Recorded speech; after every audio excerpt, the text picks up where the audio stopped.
All right, hello everyone, and peace of Christ to all of you. Please invite your friends and let us do the good work for today. Um,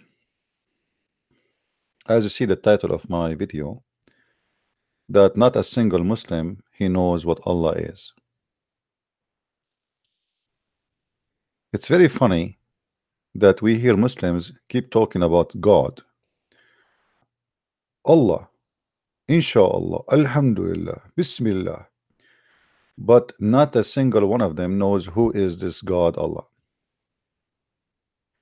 Even they admit that their prophet did not speak to Allah, did not meet Allah, and he never heard Allah. So who is this God Allah? My Skype is open for any Muslim who he like to share with us his knowledge about his God, who he called him Allah, which I find very funny that even Muslims do not even know what the name Allah mean. If you ask any Christian, any Jew, any I mean, what is the meaning of your God name? He will tell you.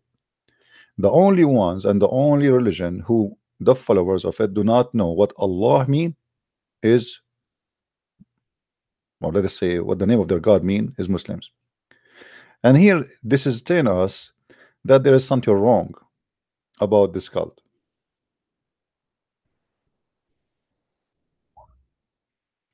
There is something very wrong, something very stupid. If you cannot tell me even what is the name of your God mean. I mean, what do you know about your religion? What do you know about your God? What do you know? Nothing. So how you invite me to a religion you yourself you do not know?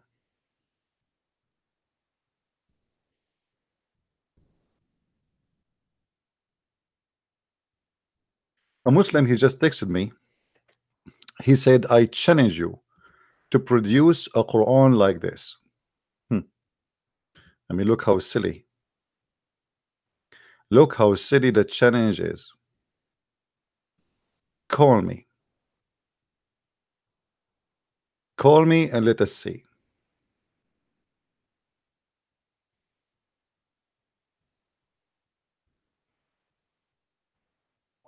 Let us see if he will answer.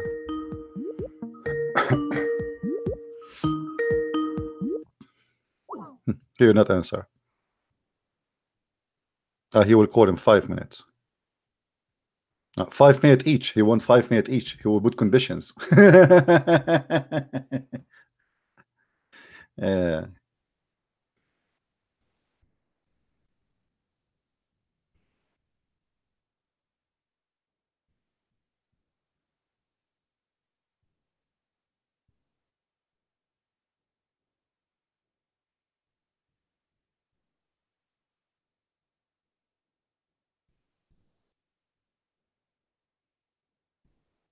Coward.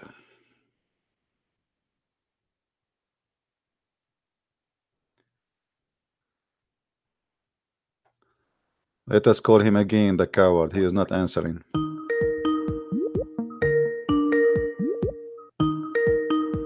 Dawah to Tawheed. His name is Dawah to Tawheed. But the potato, he don't even dare to answer.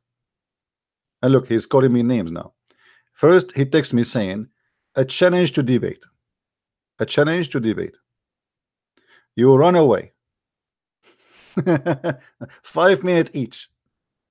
Challenge to produce a chapter like this. I mean, look, they are talking to themselves. Call me. Call me, Abdul. Call me. You are the one who is infidel. You are the one who is pagan. You are the one who kiss black stones. We don't. Pagan people. Black stone kissers.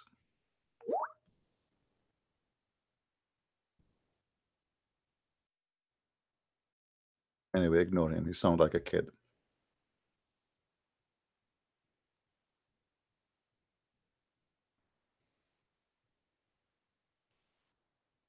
Forget about him. Anyway, guys, let us invite our friends. Only if you are a Muslim, please. Hello?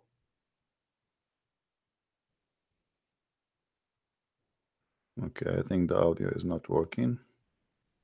Hello? Hello? Are you there? Okay, forget. Who is a Muslim would like to call me? Don't call me unless you are a Muslim, please. Who is Allah? Very single question, very simple question. We are not making it complicated.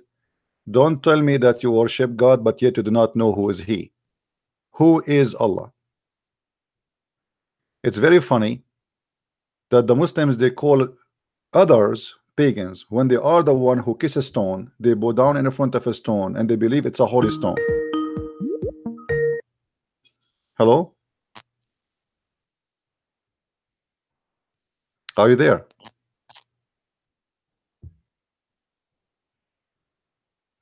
Hello? Okay, I have no time for this. Don't call me again. I'll block you.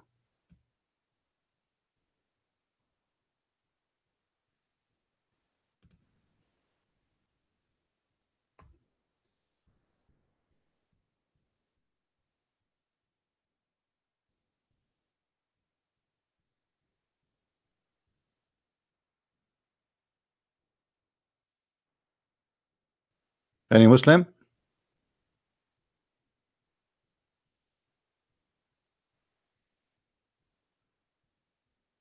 Who is a Muslim would like to call us?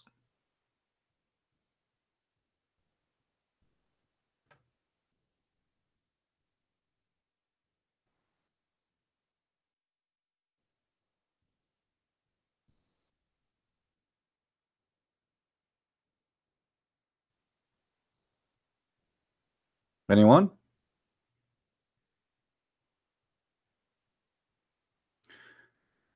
You know,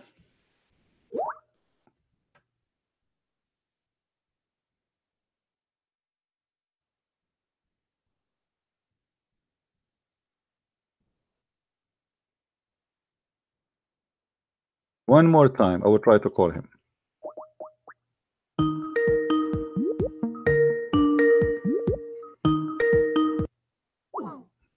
Potato coward. Get lost. Coward like your prophet. They beg me, they, you know, we want to debate you, we would challenge you, and when we call them to talk to them, they chicken. The same as Shabir Ali, he said to me he want to debate me, but he is busy with his PhD, and that was what? After he agreed to debate me. And one day someone asked him, why you don't debate Christian Prince? He starts saying, you know, there is some people have high leak, and I don't know, like, you know, and like he's being supposedly like, okay, Christian Prince maybe is higher than me, and he's supposed to be sarcastic, you know. Yeah, right. You don't even know how to say your prophet name correctly. You do not know how to say your prophet name correctly. I challenge him to tell me what is the name of his prophet. Islam is based on something called taqiyya, and taqiyya is legalize lying. If you don't understand what taqiyya is, take a snapshot and see. Hello? Hello. Yes, my friend. How are you? What's up, man? You are a Muslim? Yes, I'm Muslim. Okay. Our topic today is who is Allah? Do you know? Well, he's God. What does that mean? I'm not asking you what you do for a living. I'm saying who is He? Your God, Allah. Who is He? Allah is just the Arabic word for God. That's false. I am an Arab, and we don't use Allah as a word for God. We have the word God, Rabb. Now, Rab means Lord. No, Rabb mean, you want to show you from the Quran your God Allah himself using the word Rabb as God? Rabbul Alameen means Lord of the worlds. Thank you very much. You just choose for me Rabbul Alameen, the God of the world. Lord of the worlds. Yeah, but okay, what the word Allah mean? Well, Allah means Al-Ilah. Really? God. Who said that to you? Al-Ilah, that means he is unknown God. Al-Ilah, that's mean he is, you know, a God. There's many gods. How many gods you have? It means he is the God. Okay, wait, hold on, my friend. When you say Shahada, don't you say there's no La ilaha illa Allah? Yeah. Okay, so then why you don't say la ilaha illa ilaha? You say la ilaha illallah. So ilah is different word from the word Allah. It's not the same word. Same word. It's not. Who told you that? Okay, show me the reference. Where you get this from? You see, I spoke just a few weeks ago to a doctor from Al-Azhar University. He said Allah, the first one who said that, is an Arab guy, and we do not know what that does mean. So it looked like you know better. Isn't it the Arab before Muhammad, they worship a God, his name is Allah? No, the Arabs before Muhammad, they worshipped idols in the Kaaba. Thank you very much. And that is one of them, Allah. Isn't it the father of Muhammad, his name is Abdullah?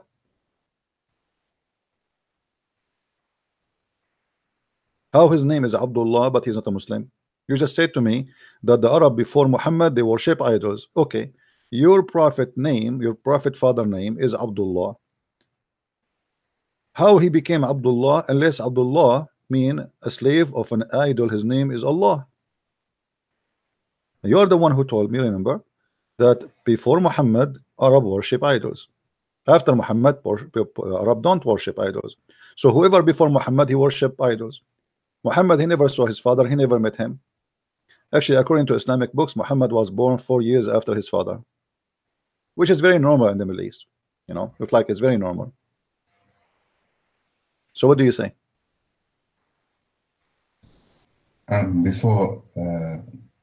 Before Muhammad was 43 years old and he got the first ayat of the Quran. I don't know what this have to do with my topic, my friend. So like you just jump all over what we said about Muhammad. His father is Abdullah, but yet he don't believe in the God of Muhammad, and he is not a Muslim.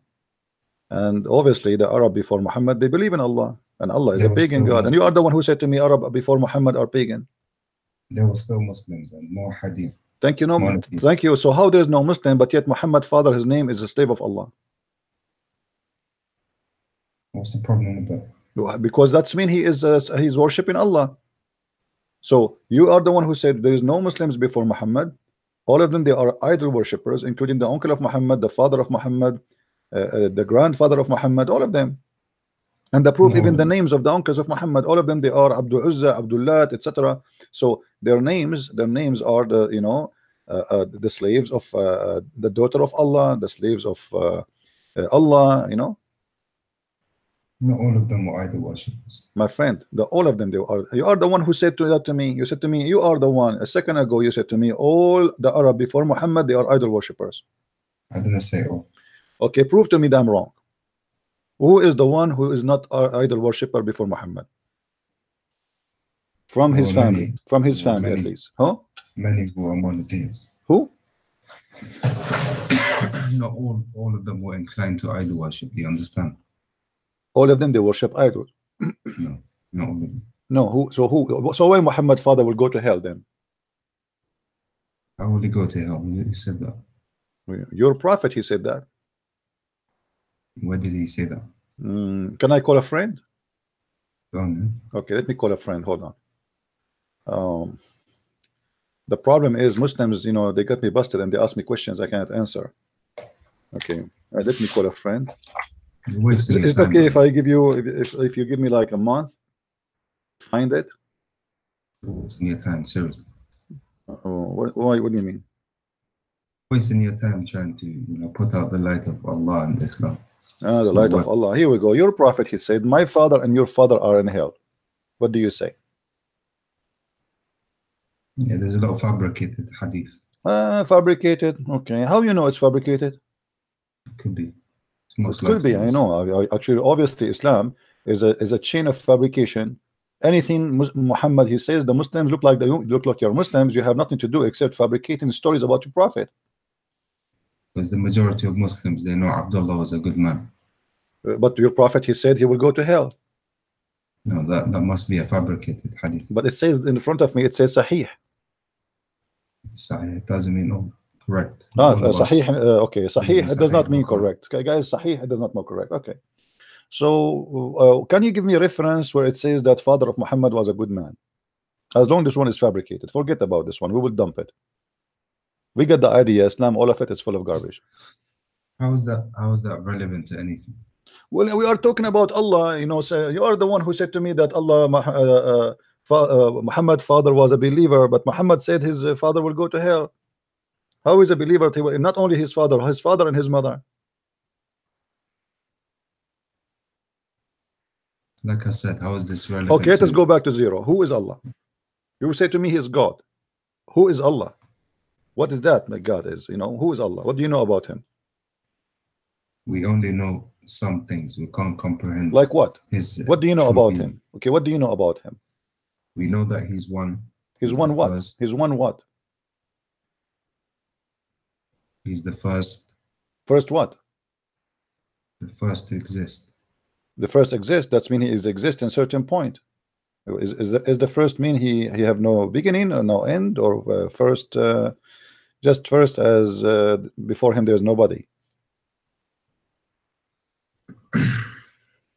He's the creator of all existence. But the Quran says there's many creators. Isn't it? The Quran says that Allah is the best of the creators. That doesn't matter. What do you mean? If I say I am the best of the creators, it means there's many creators. Imagine I say I am the best of the student, but there's no other students. That would be silly and stupid and a lie. Are you accusing your God to be a liar? Like, one thing's for sure, that Allah and Islam is a guarantee. Guarantee of what? He is the best of the creators, right? So how He can be God, but yet He is the best of the creators? That means you Muslims don't believe in one God. If God is the creator, and the Quran confirmed that Allah is the best of the creators, that means Quran confirmed that there's many creators. How He can be the best of the creators if there's no other creators? How you explain to me this madness? I am the best of my people. That means I am one of many. If I am the only one, I cannot say I am the best of, you know, and best of what? Of the creators. So either Allah here is, you know, making up best, and that will make Him a liar, because you cannot say I'm the best of when there's nobody else. That will make you a liar. It's, for example, when He gave Jesus the ability to create. Okay, so Allah is comparing Himself to Jesus, saying that He is a creator and Jesus is a creator, and now we have two creators. Like, there is no creator except by His permission. What permission? I can claim that I gave Jesus the permission. What does that mean? This is a claim mentioned in the Quran, but doesn't make any difference, because you just said that Jesus, when Allah He says I am the best of the creator, and you are the one who chose for me the example of Jesus, that means Allah He accept, and you accept that Jesus is a creator, correct? Yeah, Allah says okay. No problem, but He is a creator. Bi'izni, He not bi'izni, who care? He is a creator. So now Allah is saying He is the best of the creators, and if God is a creator, that means Jesus is a creator, and He's God. What make God God? You are the one who said to me, I asked you, what make God God? You said He is a creator. And you just told me by your choice that Jesus is a creator, so Jesus is God. Okay, let me ask you, name for me one thing Jesus can do, your God can do.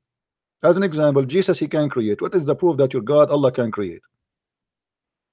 Before Jesus, Abraham was given the ability. No, that's not true. That's not true. He asked him to cut 4 chickens and put them in 4 hills, and then Allah He ordered them to come. But that's not Abraham is the one who made them. Read the story. The story in the Quran about Abraham is about Allah. Abraham, he said to Allah, how you bring them back to life? He said to him, put 4 chickens. You know, get a chicken, cut it off, put it in 4 hills, and order. You know, like I will order it, and they will come to you. This is not Abraham. It's Allah. But in the story of Jesus, the same as the story of Moses, the cow chapter, why is called the chapter? Because simply a guy, he got killed, and Moses, he said to Allah, you know, how we can find out this here, who killed this guy? So Allah, He told him to beat the guy with the cow beef, and then the cow, you know, the guy, after they beat him with the cow, which is a true story, you know, in the Middle East always we beat people with cow to make them alive again. And he came back to life. He woke up for 5 feet. He said, the guy who killed me, his name is a Christian prince, and he died again. But this was Allah supposedly, not Moses. But Jesus, in the verse in the Quran, it says, I resurrect for you from the death a man. I create for you from the mother bird. I breathe into him. Correct? Neither Abraham, neither Moses did that. So what we will do now? Your God, Allah, cannot be a creator. Because Muhammad, why Muhammad never have a miracle of his God, the Creator? As long Allah, you Muslims claim that the miracle of Jesus is a permission from Allah. Why Allah did not give a permission to Muhammad?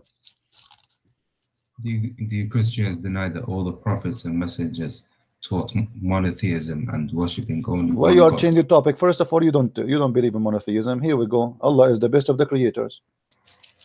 And you are the one who says that Allah is one. The Quran says, "Qul huwa Allahu ahad." Ahad mean one of, not one. Ahad in Arabic does not mean. Ahad is coming from the ikhad in Hebrew.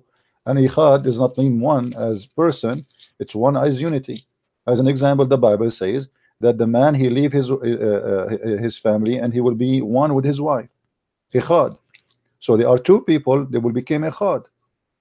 So one is unity, not one person. Same as when you say Muslim, you say to me Tawheed. You speak Arabic, right? Yes. Okay. Don't we say in Arabic Tawheed al-Duwal al-Arabiya? Yeah. Okay, what does that mean? Translate, please. Tawheed al-Duwal al-Arabiya means unifying the Arabic countries. Thank you very much. So Tawheed mean unifying, guys. Did you hear it? Did you hear it? Your Tawheed mean unifying. So how you Muslim, you said to me you believe in Tawheed, but yet you said to me believe in one God. Tawheed is unifying. If Allah is one, you want to unify Allah? Allah is one. How you want to? But how you use Tawheed then? If Allah is one, why you are using the word? You just translate to me. You said unifying. How He is one, but you want to unify the one? It's like Sabbahu meaning, you know, we do Subhanallah meaning He is. My friend, I'm talking about unifying now. How Allah is one, but you want to unify Allah? How unifying is the Tawheed? You just give me the definition, very important. That Tawheed mean unifying. Okay, if Allah is one, you want to unify what?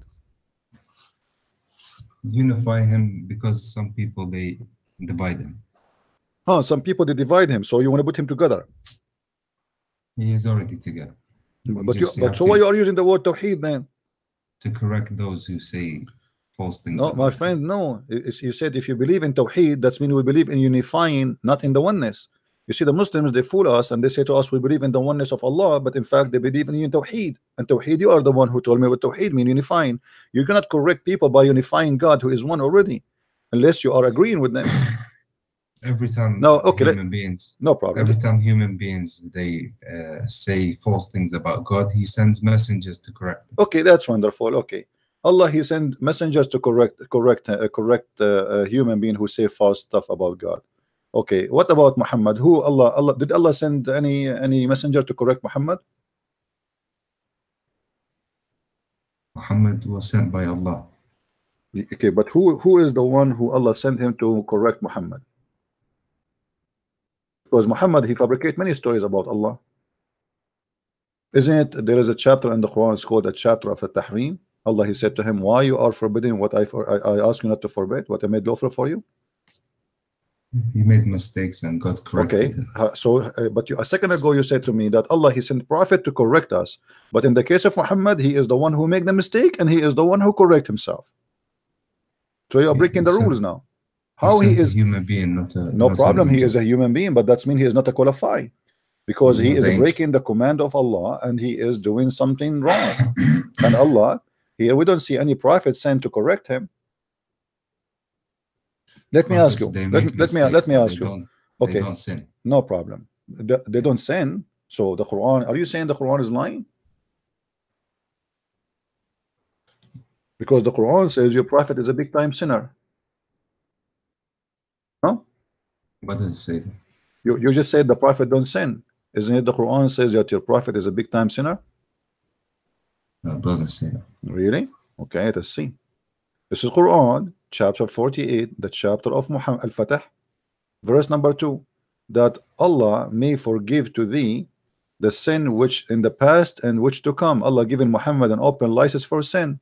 Have you ever heard of a God doing that? Correct. What does that mean? The sin in the past and the sin in to come. Okay. What kind of God? He is forgiving Muhammad and he's saying to him, maybe. You said to me, Muhammad don't have sin. So how Allah forgive sin in the past and sin to come if you don't have sin? That doesn't literally mean he has any sins. It may mean that he has mistakes or shortfalls. No, the word in Arabic is dhanbuka, and I can show you the word all over the Quran. Dhanb is a sin. And why, if it's fault, need to be forgiveness? Fault is fault. You know, like as an example, I was opening the box and I broke the key. That's not a sin. That is a mistake. And you know, sin is something you do against God, and the word dhanb is you do something against God, not just a mistake. You know, if I'm driving my car and I hit a human being and he die, you know, this is not sin, even though I killed him, because I didn't mean to kill him, right? Yeah. Okay, so why Allah want to forgive the sin of Muhammad for the past and to come? And what kind of God? He gave an open license for a prophet to sin. Don't the Muslim, they say to us that one upon the time there was a pope, he was giving a paper for people to sin, as they claim, which is a lie. But the fact is, the one who did that, it is Muhammad. Here we go. He gave himself a paper, say, Allah, forgive me for my past and for my coming sin. As far as we know, that Prophet Muhammad, he was offered the world and he rejected it for the sake of God. Rejected what? The whole world was offered Really? to him. But Muhammad, he was taking money. He don't even meet people unless they pay him. I don't know, what are you talking about, my friend? Do Muhammad accept to meet you in his house unless you pay him first?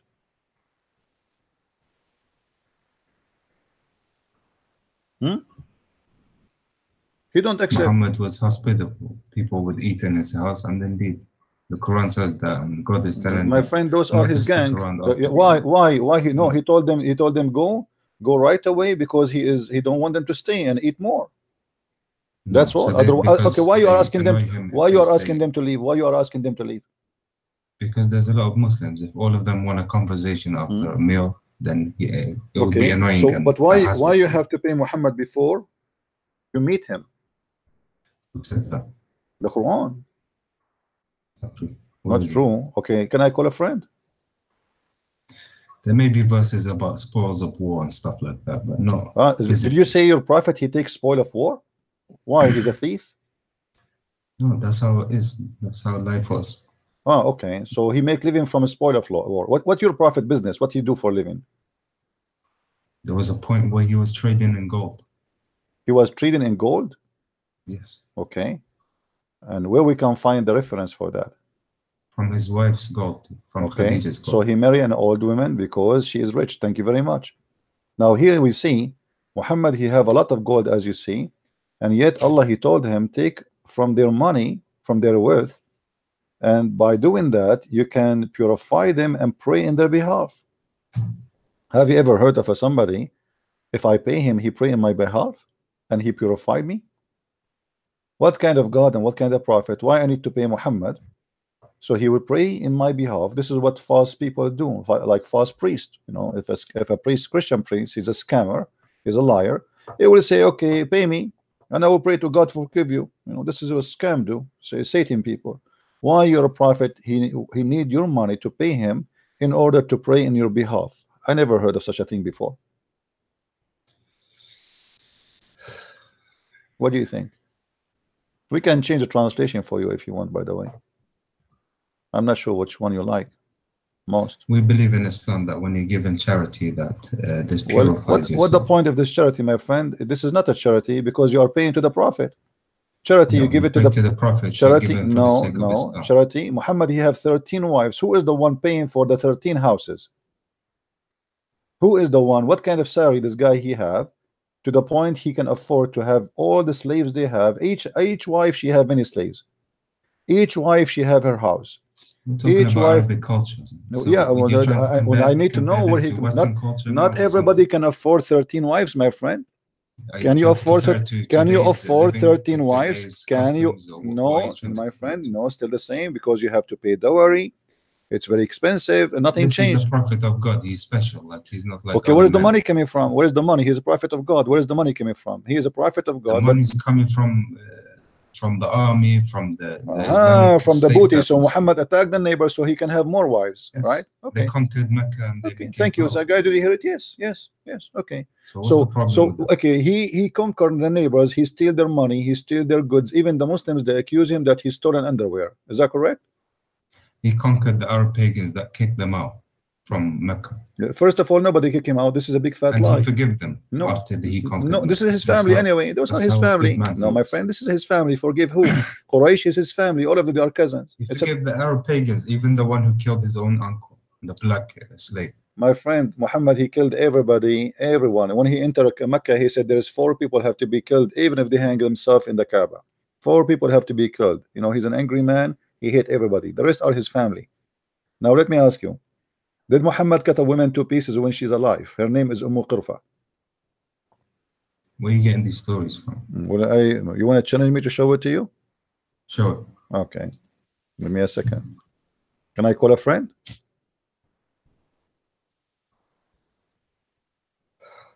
Let us see. And You're I'm wasting glad your time. that you speak Arabic. That will make it easy, you know. You're wasting your time. Okay, let's see. A woman, she is very old. Your prophet, he cut her 2 pieces when she's alive by What's a splitting. magic show? Yeah, we will What do see. you see this David Blaine? We will see. We will see. Let's see the show. The circus. Okay, let us see. Yeah, you're probably getting these stories from a, you know, Yeah, from where? What do you think? from From where? fabricated book. There's a lot of fabricated narrations. Right now you are preparing yourself. I did not even show you the story, and right away you start saying fabricated book. Right away. I did not even show you the story yet, and right away you prepare yourself. Right away, anything we show the Muslims, 100% I have is the Quran. anything we show to the Muslims, anything we show to Only the Muslims. 100% I have is the Quran. Okay, let us go to the Quran then. As long 100%. Okay, so you know now that this story is true. You know, Let's it, right? discuss the Quran. This is At-Tabari. This is At-Tabari. Your prophet, he cut this woman 2 pieces. Let me show it in the screen. You're a prophet and you speak Arabic, you have no excuse. All right. He cut her 2 pieces and she was وكانت عجوزا كبيرة. Do you see the text? وكانت عجوزا كبيرة. All right. فأمر أن يقتل أن تقتل أم قرفة فقتلها قتلا عنيفا ربط. Let me zoom for you so you can see what I'm talking about. All right. ربط رجليها حبلين ثم ربطها إلى بعيرين ثم شقها. You see it? He tied her legs. He tied her 2 legs to 2 different camels, and he ordered the camels to run in 2 different directions, and he cut her 2 pieces when she's alive. This is your Imam At-Tabari. Now we go to the Quran. What do you do for people who you kill them in Islam after you kill them? What do you do? What do you do for someone who is a prisoner of war? Is it true that you have to cut their fingertips, torture them?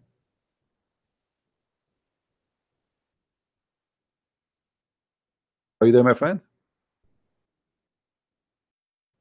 Hello? Are you there?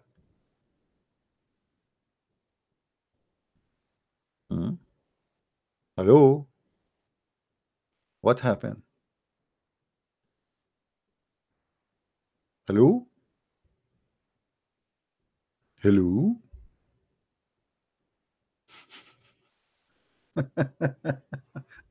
All right, my friend, take it easy. You see, anything you show them, right away they start playing games. It's weak, it's strong. This is your religion. You cut their necks and even you cut their fingertips. Torture.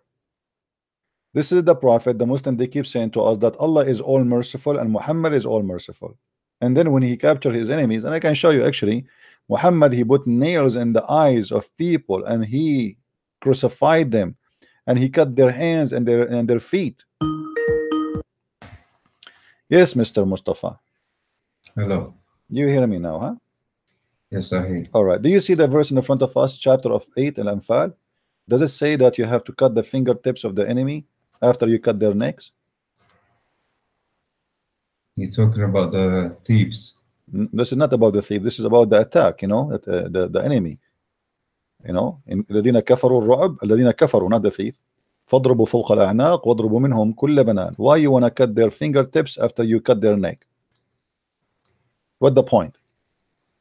I don't know. No, you are a Muslim. I'm asking you. I mean, I'm enjoying learning from you. Look like you know a lot about Islam. Well, obviously, them times it was war and Yeah, but if punishments. there is a war, I cut your fingertips, you are dead now. Why want to cut your fingertips? Most possible. What is the pleasure the God of Islam he enjoy by cutting fingers of people after we kill them? We cut his I don't neck, know. and now we have to cut his finger. Why? Do you make them sujudas? Maybe you eat them, Muslims? Well, I guess those times there wasn't any hand oil, you know. Ah, okay. By the way, I heard Next. that you can eat your wife in Islam. Is that correct? Maybe that's a story about Henry VIII. No, I'm serious. Is it true that you can eat your wife in Islam? You've been watching zombie movies or something. My friend, I can show you. You know, here we go. Even I can show you. This is the Iranian TV station, Al Alam News, and this is here Mufti Saudiya. You read Arabic. I know Arabic, so nobody is lying to anyone. Mufti Saudiya, you know, he is going against the fatwa, which says that you can eat your wife. Let me find you another reference. Hold on. And why? Because in Islam, if a man is hungry, you know, it's lawful for him to eat his wife. And actually, here we go. I have actually, there's a video about it. Okay.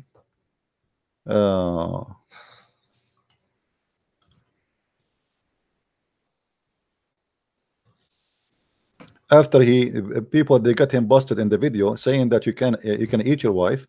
This guy, many people, they got so angry, and what this guy is talking about, and this is the Mufti of Saudi Arabia saying you can eat your wife if you are forced into hunger. Okay. So if you got a fat wife, you got a good portion. Now, okay, let me ask you: did Khalid bin Walid he ate a human being? He killed him and he cooked him? Yes. And here we see that your God saying that after you kill them, you cut their fingertips, and you are the one start making fun, saying maybe they don't have oil at that time, they want to fry them or something. What do you think?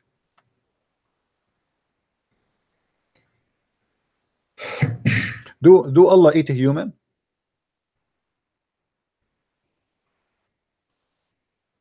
What do you say? Do Allah eat a human? You know, eat human, but people backbite. It's like they're eating their own brother's flesh. Okay, but I'm asking about Allah. Do Allah eat a human? No, he doesn't. Huh? No, he doesn't. Okay, well, there is a verse in the Quran speaking that Allah is going to insert a chain in the anus of a Muslim, and then he will roaster him, or the believer, or sorry, non-believer, and he will roaster him. He will put the chain in his anus, and it's going to come from his mouth. What do you think? Why Allah is doing that? Why Allah is doing that? Something frightening, you know. So something what? Something frightening. Okay, but why Allah want to insert a chain in the anus of a human being? What is that frightening? I mean, the frightening is to go to hell, but since when hell is to insert something in the anus of somebody ass? What is the pleasure that will bring to Allah? I mean, your God Allah, he have specific sexual entertainment and fantasy. There are some people that Allah doesn't even look at, and he keeps them away from him. Okay, but this is not the question. Why Allah enjoy inserting something in the anus of a human being? What is the joy? What is the reward he received from that? You are a sinner, and now he is inserting in your anus a chain. What is the point? Tell me. I'm asking you. I'm trying to learn from you. What is the point of this? I mean, so you want me to explain this? Are you an idiot? Well, okay, let us say I am an idiot and you are the smart one. Please explain to me why Allah is going to insert in the anus of a human being a very long chain, which is saying that every ring of it have equal iron of all the world. How you can Maybe put that just inside the anus? maybe just stop looking for stories about anuses. Who is looking for a story? Allah? No, you. Okay, well, let us say I'm looking for a story about Allah and look like I found that Allah is very specifically, like he's specialized with anuses. Don't you agree? Seems like you're a specialist in anuses. Well, I am not the one who mentioned it. It's your God. He spoke long before I am born. He is the one who speak about anuses. Why your God is going to insert in the anus of a human being? If speaking about anus is something bad, I mean, why your God is Allah is doing that?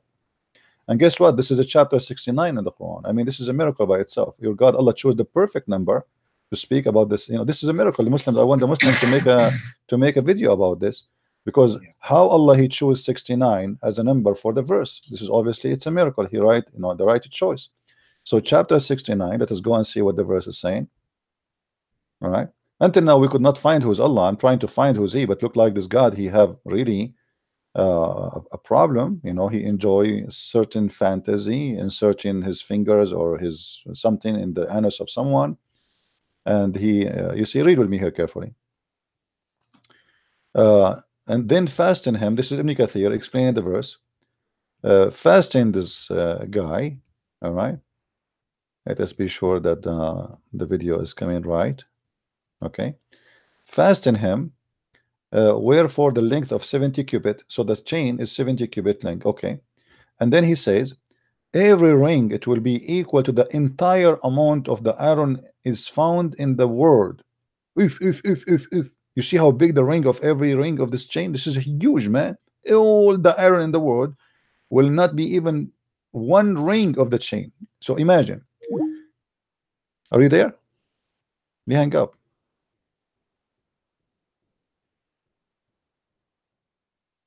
The funny, when I showed them this, they said to me, look like you are interested in the anus. I am the one is interested in the anus, right?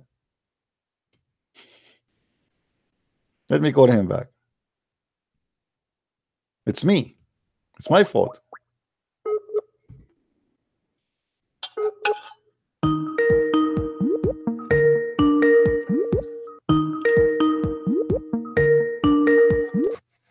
Hey, Mustafa, are you there? Okay, my friend, do you see now Ibn Kathir is saying, and look what it says here. This is how big the chain is. And then it says here, each cubit will be 4 arms length of an angel. And you know how angel, like the angel Jibreel, his wings cover the horizon. That's big, huge, you know. Look how huge. So and then he says, fasting him, it will be entered into his buttocks, ouch, and pulled out of his mouth. Okay, you are the one who said that this is bad to be interested in anus. Why your God is interested in anus, Mr. Musawi? Christian Prince, enjoy your anuses and your chains, okay? I don't give a fuck. Fuck you, okay? Here we go. Go to Thank you. hell. Here we go. See? Did you hear it?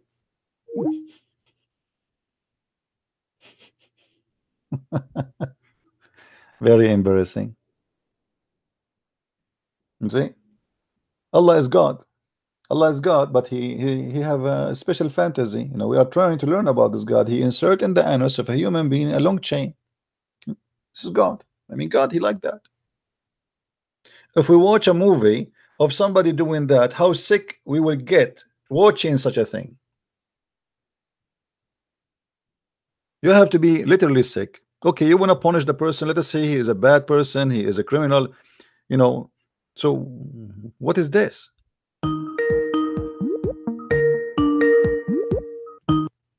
Hello? Hello, Christian Prince. Yes, my friend. Are you a Muslim? Yes, Christian Prince. No, I'm a Hindu. I'm calling from India. All right. Yeah. You were just talking to this guy, and I thought I just wanted to quickly point out something. Okay. The chain you mentioned that Allah will insert in the person's anus said it's 70 cubits long. Right, but the cubit is each one of them is in the size of what? You see what it says there? Each cubit is in the size. Can you see the screen? Mm-hmm. Okay. What does that mean? If you are good in mathematics, what does that mean? The angel, he covered the horizon. So that is like an endless chain. Yes. Yeah. So how big this chain, and every ring of it, it has equal iron of all the iron in the world. How an anus, which is like what? It's a half inch. What is the anus size? How the anus size is going to fit for all the iron in the world, every ring of it? How many billions of tons of iron there will be in every ring of the chain? I mean, this is weird. Those people are stupid, right? Okay, my friend, you have a bad internet, so do we have any Muslim?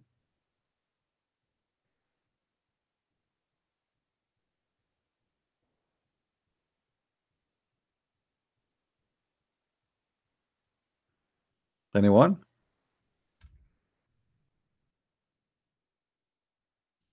Any Abdul who can tell us who is Allah? Until now, we get no conclusion of who is Allah. All what we know that there is a God who is the best of the creator, which means there's many creators. He says stupid things. As an example, how the baby is created. He claimed that you are gathered in your mother womb for 40 days as a sperm, and then you transform into a congealed blood, and then another 40 days, which means total in creation of you is 120 days, and that's it, you are ready to go. And by the way, in case you do not know, the Muslims, in order to explain why their prophet was born 4 years after his father's death, they claim that a Muslim woman, she can be pregnant up. Anyone knows? Let me see before I say. Who knows how many years, up to how many years a Muslim woman she can be pregnant?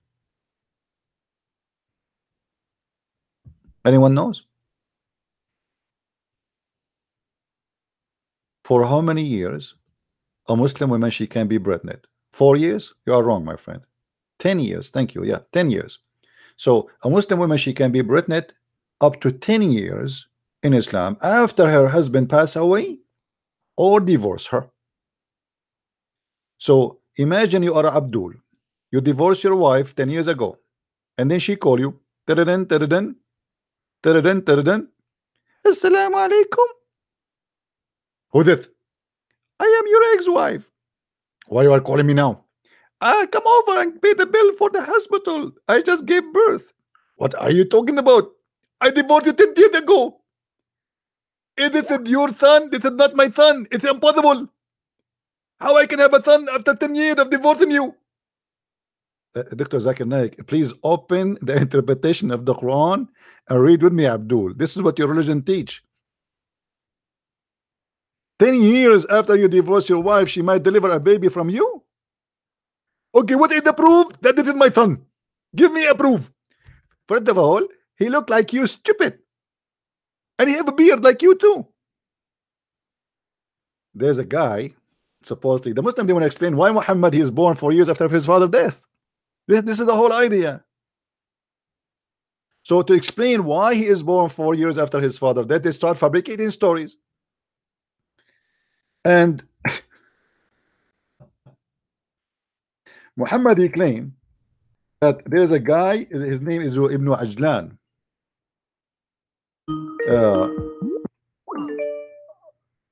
Okay, guys, don't call me unless you are a Muslim, please. He gave his wife, she gave birth to her baby, and the baby have already his teeth, and his hair is growing. I mean, that's amazing, because she is pregnant for 4 years. I mean, isn't it that fantastic, my friend? This is the only religion in the world to come with such a thing. Any Abdul?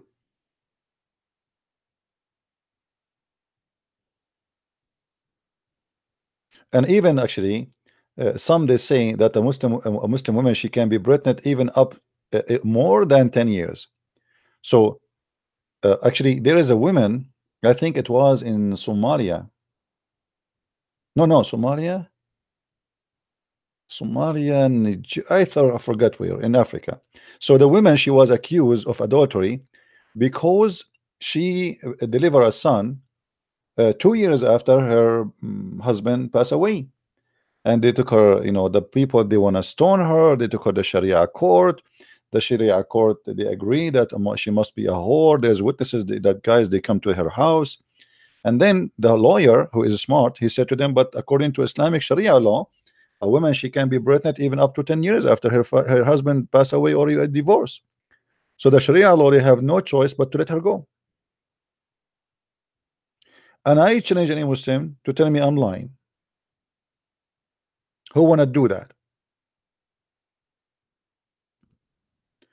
Who is a Muslim want to do that? Okay, we have a Muslim trying to call us. Let us get a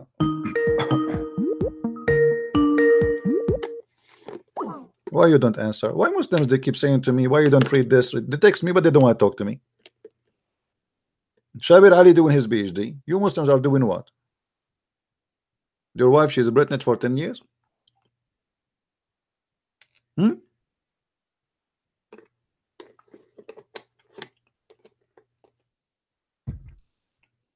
Read this, and why you don't read this?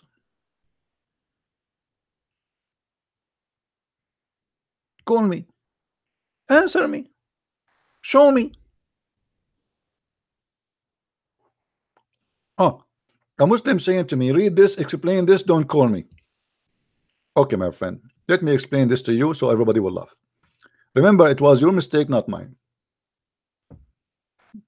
Okay, let's go to the Quran.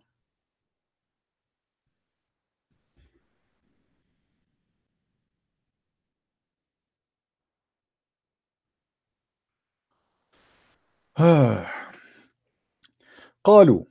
Let us read translation. Let us read translation and laugh. They say Allah has begotten a son. Hello? Hello. Yes, my friend. Are you a Muslim? Oh, this guy is an ex-Muslim.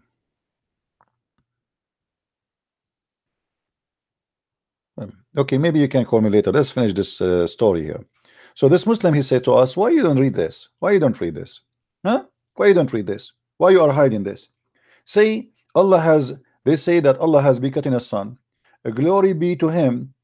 Nay, to him belong that all that in heaven and in earth. I mean, this is stupid. What he have a son have to do with all things belong to him? Let me explain to you how stupid this verse. Somebody says to me, Christian Prince, you have a son. I say, nay, all what is in Home Depot belong to me. Have you ever heard of a stupid logic and a stupid answer more than this? Brother Twitter, they say that Allah have a son, but Allah, he owned the cards, all the cards in the war, all the trees, all the animals, all what is in Home Depot. What this have to do with the accusation? They are saying to you that he have a son. What all things belong to him have to do with this? I mean, who is the one here is taking too much hashish? This is the verse of your choice. You want me to read it? Are you sure? Now I know why you don't want me to talk to you by voice. You want me just to read it. I said to me, why you don't read this, huh? Why you don't read this? Let me show you something else. Allah have his own logic. He complained why the Arab, they gave him daughters and he have no boys.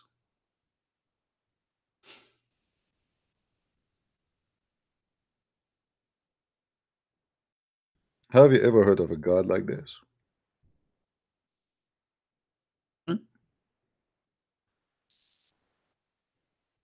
Chapter 53, verse number 2.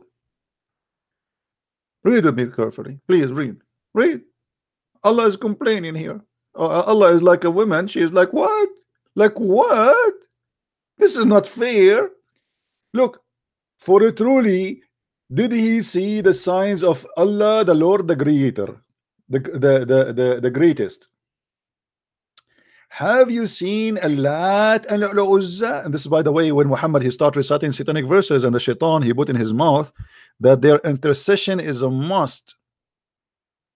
Have you seen Al-Lat and Al-Uzza? And by the way, this is false translation. It says Al-Lat and Al-Uzza, not Lat and Uzza. And then another, the third, the goddess Manat. Okay, why Allah is talking about them? Look what he said. Look at this stupid thing.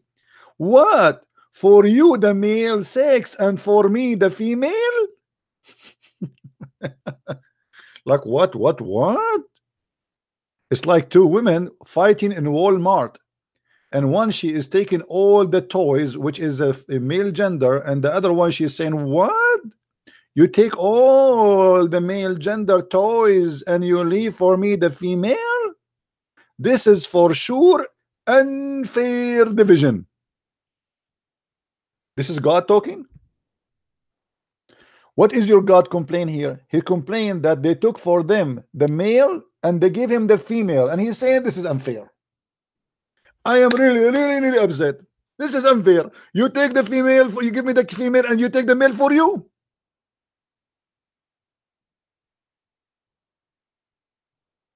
This is God talking. God is complaining why you are giving him daughters but you have boys as sons. This is the problem now. The logic of the one who wrote the Quran obviously is taking too much hashish, because if you don't have kids anyway, who care if they are daughters or they are boys? What is your problem? Allah here is his problem is you cannot have the males for you and the females for me. And the funny, the Muslim, they say to us, Islam, there's a verse in the Quran that says that when the Arab they hear the news that they have a daughter, their face, you know, became blackened, which mean, you know, like they are unhappy, right? When they say to him, when they say to them that you have a daughter, the person who will be upset, Allah is the one who's being upset. Why Allah is upset? Okay, they said to you, that's mean the Arab, they are worshiping females. When the Arab they choose that the God is the three gods of Islam, of Allah, that's mean they worship females. If we go in the chapter of Mary, chapter 3, verse number 36, it says that when she gave birth to Mary, her mother, supposedly the mother of the wife of Imran, she said, and when she had delivered, she said, oh my Lord, lo, I am delivered a female. Allah knows best what she was delivered. A male is not as a female. Okay, she's not equal. All right, we go to different verse.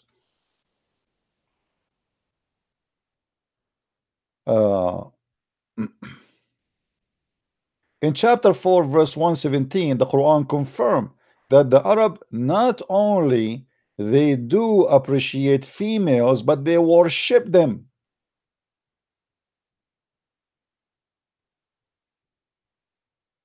Do you see it? They invoke who and they worship who? Females. Who is saying that? The Quran. So why the Muslim they lie to us? They say before Islam the women, the child she used to be buried, and as we see here the child female is to be worshipped. She is a goddess. And look here, the God of Islam is making fun of them because they are worshiping a female. Do you notice that? Otherwise, why he's mentioning the word female? Why you just saying a false god? Are we following, guys? Why he don't say, okay, those are false god? Why you are mentioning females, the female thing? Because obviously he have a problem with the females. How you can worship females as God? Like, are you stupid? And this is destroy all the claims of Muslims that women before Islam they were not respected, and after Islam they are respected. Muhammad himself before Islam was working for his wife Khadija. She was his boss according to Islamic books. If women before Islam they are disrespected, then how she was a boss and she owner a business, and Muhammad and many men they work for her? That's a big fat lie. If we go in the history of Arabia and other countries, we will find in the Middle East that women they used to be queens and leaders. Who is Nefertiti? Who is Cleopatra? Who is Zenobia? Women who read the word, even Qurfa, the one Muhammad, he killed her and he cut her 2 pieces alive. This is a leader of her tribe.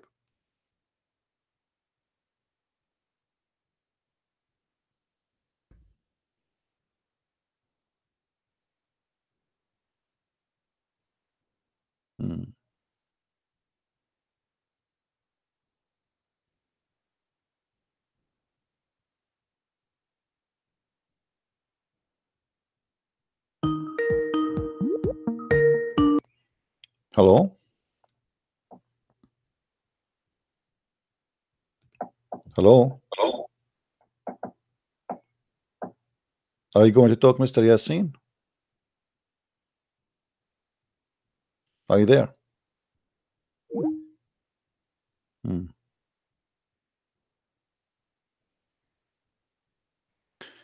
All right. Do we have any Muslim wanna call us?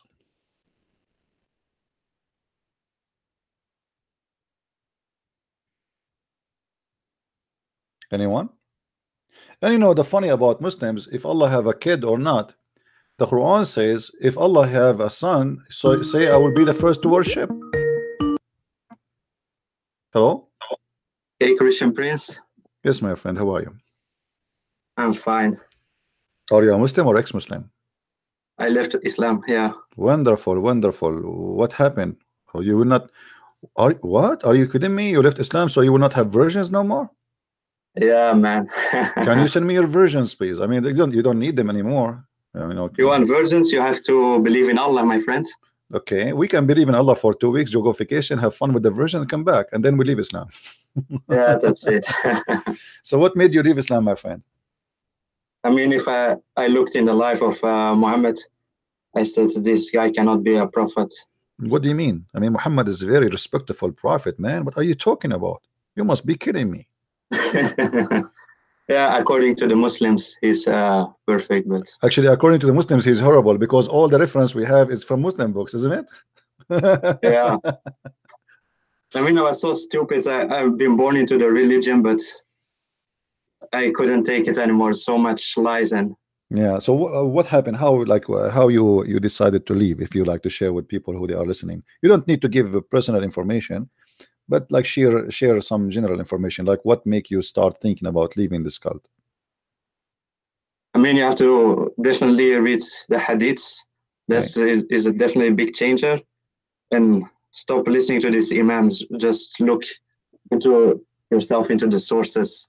Because if I always listen to the imams, they will make up stories. They will use da'if hadiths and just to make Islam look beautiful. But by the way, there's nothing called da'if. Da'if is still is fine. Yeah, even I know. da'if, There is. Yeah. They will. You see, the Muslim they play the game of da'if. Da'if is something created just to make an excuse to reject stories. But as you said, when they want, even they accept da'if to make Muhammad look good. You know. Yeah, I know. Even in the mosque, they use da'if stories just to make Islam look good. Right. So when they want da'if is bad. When they want da'if is good. I mean, even when I was a Muslim, I always loved Jesus more than Muhammad, because Jesus, he did actually nothing wrong in his life. But Muhammad, the thing is that I heard that he married Aisha at 6 and consummated at 9. My friend, I have different way I look at the marriage of Muhammad from Aisha. I will explain to you, my friend. I will play for you now. I will play a Muslim, okay? And I will explain to you why Muhammad he married Aisha as a Muslim, as long as we have no Muslim to call us. As you know, the hadith says that the Prophet he married Aisha at the age of 6, correct? Yeah. But the Muslim they say to us that Aisha she was mature at that time, because girls at that time they grow fast. Is that correct?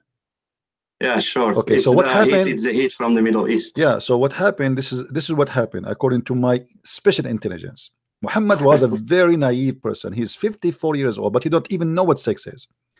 Aisha, she took him to a dark room. She told him, I bought a Casio watch. I want to show you the light inside, but we have to close the curtains and the windows. But in order to do that, you have to get inside the room with me. Okay? Muhammad is naive, and he never saw a car, a watch like this. So he went inside the room, they closed the curtain. And when he's inside the room, Aisha, she said to him, as long the doors are closed, what about we play with your birds? He said, what birds? He said, there in your underwear, there's a bird.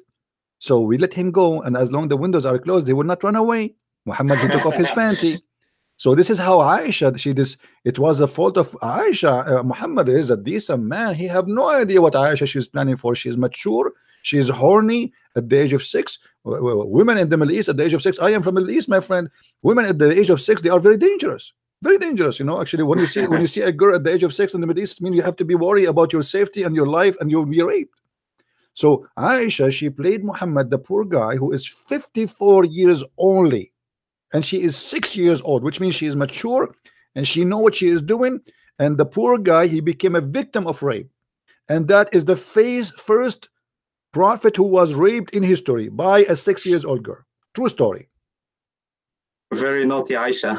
Yeah, the Muslims they say that Allah inspire him to marry her. The prophet don't marry any woman unless Allah inspire him. Okay, explain to me. Allah inspired Muhammad to marry Aisha for what reason? I mean, there's no reason. If you are a prophet, you have to prophesize, not be sexually addicted to even teenagers. That's disgusting. Yeah. All right. I mean, anything you want to else you want to share with people who they are listening? Actually, I'm from a Shia family, so you are Shia. My father always, he used to curse Aisha, so that helped. Yeah. They say Aisha, Faisha, so. But like Aisha, I mean, Shia, they have a lot of funny stories. They hate her more than. But she is bad anyway. This is true. I agree. She's bad. She is a whore, really. Aisha, she took an arm, like calling her a whore and stuff like that. And maybe when she was a kid, she was a victim of Muhammad, but obviously when she grew up, she became an evil woman. And suddenly, I mean, it's normal. By the way, environment also made her that way. I believe. Correct. You are right. I was going to say that actually. I was going to say that if you live with an evil person for many years, you will turn to be evil. She learned the skills of evil. But she was savvy, like Muslims say. She was obviously very smart. Do you know the hadith of the Sunnah about Aisha? She used to decorate women to hunt men from Quraysh. No, never heard of it. Really? Okay, I will find it for you. Do you speak Arabic? A little bit. Okay. A little bit. So the Sunnah, imagine the Sunnah, they say that, not the Shia. But the Shia, they use this hadith just to get the Sunnah busted. So the Sunni say that Aisha, she decorated women so she can hunt girls from Quraysh. Yeah, she hunt boys. Sorry, not this is the book of Al-Musannaf. This is one of many books. Kitab al-Nikah, which means the book of effing. ما قالوا في الجارية تشوف ويطاف بها. The Muslims, they do force a slave girl to go around and wearing sexy clothes so they can hunt customers. And look what it says here. حدثنا أبو بكر قال ثنا وكيع عن العلاء عن عبد الكريم عن it says أن عائشة أنها شوفت جارية وطافت بها وقالت لعلنا نصطاد بها شباب قريش. So Aisha, guys, she decorated a slave girl, and which means she put makeup on her, make her look pretty and sexy, etc. And then she showed her around in the town. She ordered her to go around in the town, so the young men, they will follow her to her home, hoping that we will hunt some young men of Quraysh. And this is not a Shia hadith. This is Sunni. But they will say Shia fabricated it. No, they cannot, because this is Sunni. No, they cannot. They cannot because this is the problem. They cannot say this is Shia because this is Sunni resource. They cannot. They cannot. Yeah. But if imagine if the Muslim books saying such a thing about their prophet wife, Muslim Sunni who almost worship Muhammad and his family, and they defend Aisha like crazy. If this is in their books, I mean, How in the world you can accept that? That Aisha, she was a woman who uses slave girls when they are young, so young men, they will follow the slave girl to her house, so she sleep with them. I mean, I know it's crazy. And you know the story of Al-Ifk, right? I've heard of it. Yeah. You know, Safwan ibn al-Mu'attal, he slept with her, and they got 3 witnesses, and then still Muhammad, he don't want to accept that his wife is sleeping around, and this is very normal to happen. I mean, if you are 50 years older than your wife, imagine. Muslims say Islam is a religion of peace. If you killed one person, it's like you killed all mankind. That's the only thing that they know about the Quran. If you no, but this is not for the Islam. thing that happened in Morocco. No, this cannot be Islam, because if you kill someone innocent, it's like you killed all mankind, and they will keep quoting that surah. But no, my friend, if you refer stuff, that verse, you know, it's all bullshit. That verse is not even for the Muslims. That verse, it says that was an order to Musa, not to Muhammad. Yeah. You know, this is for the Jews. The Jews, Musa's, the law of Musa's, that if somebody killed a person as if he killed all mankind. But Muhammad, he said, this is why it says in front of us, actually, you know. But the problem is people don't read, and they don't even think carefully. And on the account you are denied for the children of Israel. This is not for the Muslims. This is an order was given to the Jews, that if somebody killed one person as if he killed all mankind. But isn't it Muhammad, he says, kill them wherever you find them, slaughter them, cut their fingertips. And the trees that are going to speak, there is a Jew behind you in the day Kill of him. kill him. Yeah, right. I mean, that hadith was so funny, and I heard that I could not stop laughing. So how many years now you are out of Islam, my friend? I mean, I would say like a year or 2. Did you watch my videos before that date, before you leave Islam? No, it was before, but man, I lost the blessing. See, guys, I lost the blessing. This is a Muslim who did not leave Islam because of me. I'm upset now. But you definitely confirmed it for me. After watching your videos, I had a peace of mind. Like, I'm obviously right for leaving. Okay, so I confirmed you're leaving. Yeah, definitely you confirmed this. Before I still had done, but watching Christian Prince, I'm 100% out of this. All right, that's good for you. I can no longer enjoy virgins. Good It's for because of you. I mean, what version? I mean, this is stupid. What version? I mean, well, you see, 70 years orgasm. So, I mean, isn't that a great 70 years? Huh? 70 years orgasm, you believe it? I mean, this is stupid. What? Why you wanna have 70 years orgasm? And I mean, what the and during the 70 years orgasm, the rest of the wives doing what? Watching? She can cook for you. So, guys, when the husband he have 70 years orgasm, now he have 80,000 women. He have orgasm with one.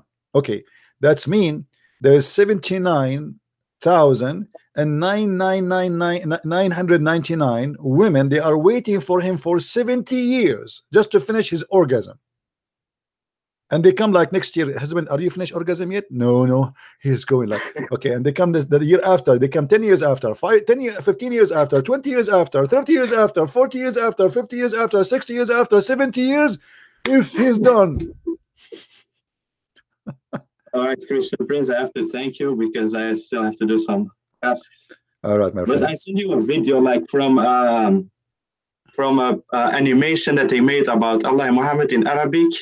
Also have one in Moroccan dialect. You have to watch it. Definitely, you have to watch it. All right, it's a YouTube link. All right, thank you very much for calling.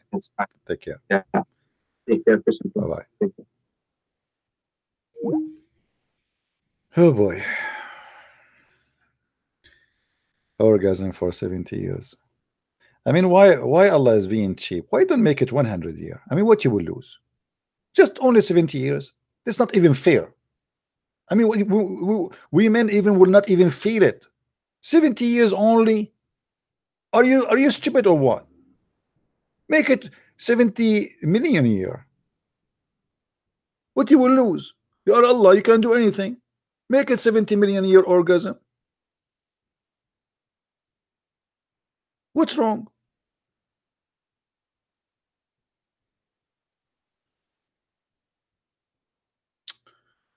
Astaghfirullah al-Azim. Alhamdulillah wa bismillah walhamdulillah. You know, you heard the Muslim saying those things, but nobody even knows what he's talking about. Bismillah walhamdulillah wa salatu wa salamu ala Muhammad wa Allahumma, if, oh Allah, open my eyes and let my tongue run. And you know, but the second you ask him a question, he starts cursing you. They give you a long speech before they start speaking about their prophet. The second you ask a question about their prophet, they have no idea what they are talking about.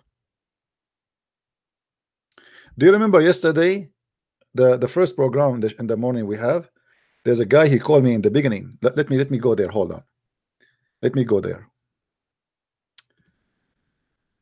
Because he is terrified. You know, the reason they don't let me talk, because they are terrified. They are terrified I'm going to hit them. So what do they do? They start talking. Like, okay, let me talk, man. Can you please let me talk? No, I cannot. Let me see if I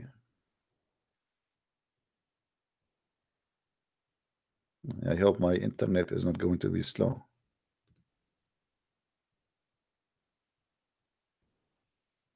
Abraham heard him.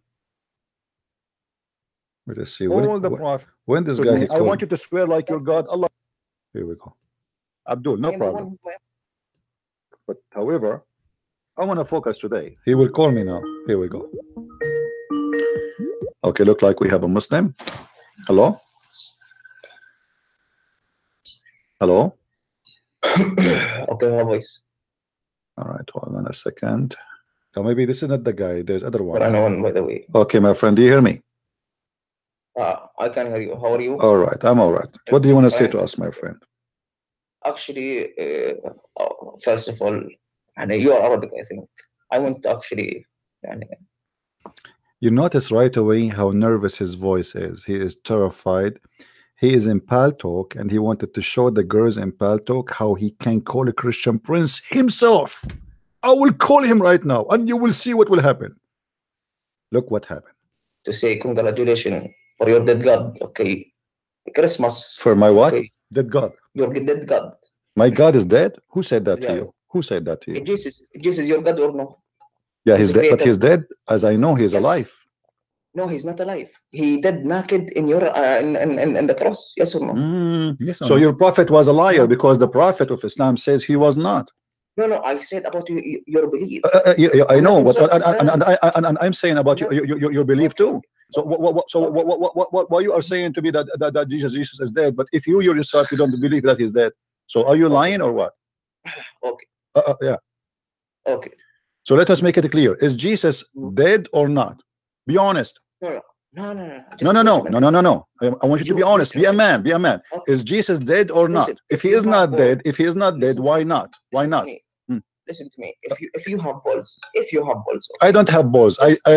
Because I don't have balls. I gave them to Allah. Do Allah have balls? Do Allah have balls? Do Allah have balls? Be careful when you say and you speak to Christian prince. Anything you use is going to be used against you. Be careful. They have balls. They have balls. Are we going to have sex or what? I'm not sure what the balls is about. Listen, why you are talking about the language of balls? Do Allah have a balls? Listen, I have actually flu. Okay. I have actually. I hear that you are a filthy person. Wallahi al-Azim. You heard that? Why you think I'm a filthy person? Explain to us. Explain to us why. I am here to debate you. Okay. I am here to debate you. When I said your God is dead, according to your belief, prove it. Yeah, prove it. Yeah. Okay. In Christianity faith, they say that God died for their sins. Yes or no? And is that true? And it says that the Messiah is in heaven right now and he's alive, right? So your God, he never died. Your God never died. No, yeah, your God actually. Okay. Well, our God never died too. Our God never died. According, my friend, let me explain to you. Let me explain to you, balls guy. Let me explain to you. We Christian believe that they killed the flesh of the man, but nobody can kill God. God is always alive. And this is why in your cult, even in your yellow pages book, the Quran, Jesus is still alive. That is My the Jews- flesh of the man. They cannot the kill Jews God. kill Nobody can God. kill God. Nobody, my friend, nobody Because can of kill that, I God. celebrate. Okay, I'm I going want with your actually logic. to I'm do going with say, listen, we cannot talk in the same time. or, you know, Let's have a conversation. I Abdul, am the one who make the call. Abdul, I no am the one problem. who make the call. Okay, Abdul, My let us. name is Stinger. Okay. My name is Stinger. Your okay. name is what? Okay. Your name is what? Stinger. Stinger or Samir? Yeah. I'm Samir. No, Stinger. Samir, my nickname. Anyway. Ah, so Stinger. your mom, she called you Stinger. Yeah, yeah, yeah. Because Why? I sting the no, because I break the cross, and I sting. Oh, you broke the cross. I'm- Okay, that's Yeah, good. I break. Okay, Listen. that's a good Okay. thing. Okay. You said you claim that anyone have a question, just call you. Yes or no? Especially for Muslims. Am I wrong? Okay. Am I wrong? Okay. Okay, what is your question? Okay. What's your question? My question is, when you become murtad, okay, and leave Islam, you said that Islam is not sense. Yes or no? Not making Islam is what? sense. Yes or no? Islam what? Not making any sense. No, it makes My sense question is- because the Prophet, he promised us to have endless penis, and that makes sense. Okay. Now, you go back to insulting. I'm not insulting. It's what your Prophet said. I mean, why you are saying okay. if I say what your Prophet said is an insult? but Are you saying your Prophet is making fun of I you? want no. Listen, but now I want you to prove me, okay, Mm. that Christianity is correct. Me as Muslim, maybe I will follow Christianity just like you. Okay. Prove me why your God, get killed naked in the cross. If Okay. that makes sense, more Okay. than Okay. Okay. Muslims. Let me ask you. Second, Okay. second, Mm. no, ما هو. ما هو speak Arabic. ما هو Listen, ما هو listen to me. Yeah. Listen, أقسم بالله العظيم, I swear. swear. From You swear by what? You swear by what? بالله. You swear by what? الذي لا- الحي الذي Okay, لا يموت. okay. As long as you swear by Allah, why you don't swear by the fig like your God? يعني listen. No, I want you to be honest with me. I want you to swear like your God, Allah, by the fig. I want you to hold the fig in front of you, because obviously your God. Listen, we are talking, my friend. We are talking.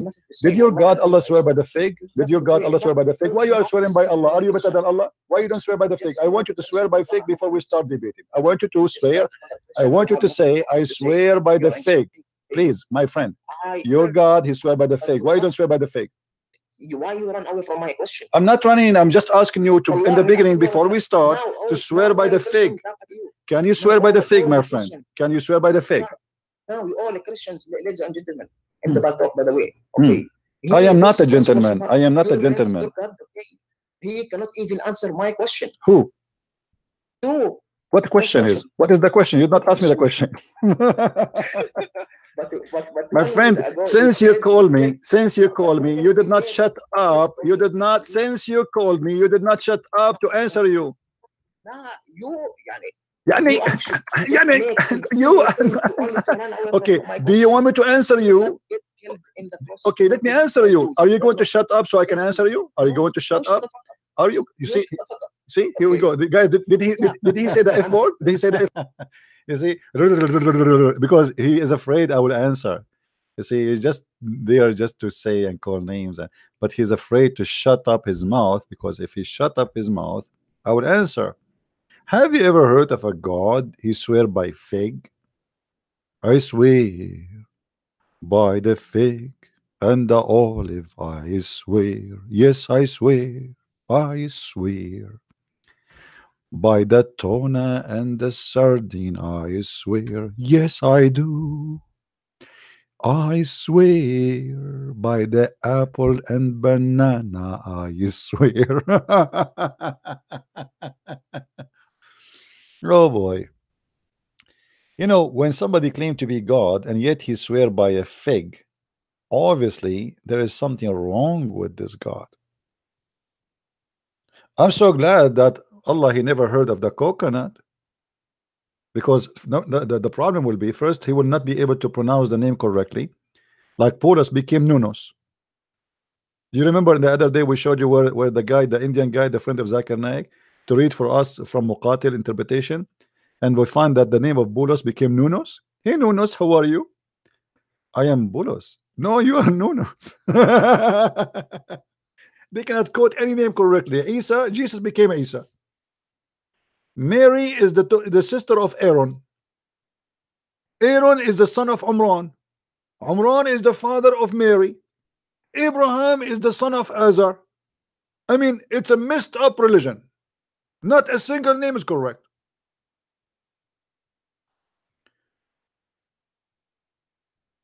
Yeah, well, get my books, my friend, about sex. I have my book, Sex and Allah. If you are looking for those hadith about those things, my book, Sex and Allah, is in Amazon. You can get endless reference about sexuality in Islam. But be careful, you might get crazy. It's 2 volume, volume number 1 and volume number 2. All right. However, I will show you some reference here about what we were talking about, because one of you is asking me where we can find that this is 80,000 thing, you know, the 80,000 female and the 80,000 boy. All right, if we go, let us open the reference.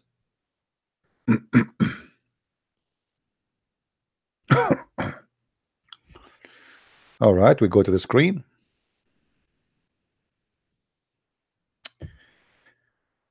Jami' al-Tirmidhi. The least of the people. Who is the one talking? Muhammad. And you know, when Muhammad you say something, it must be true.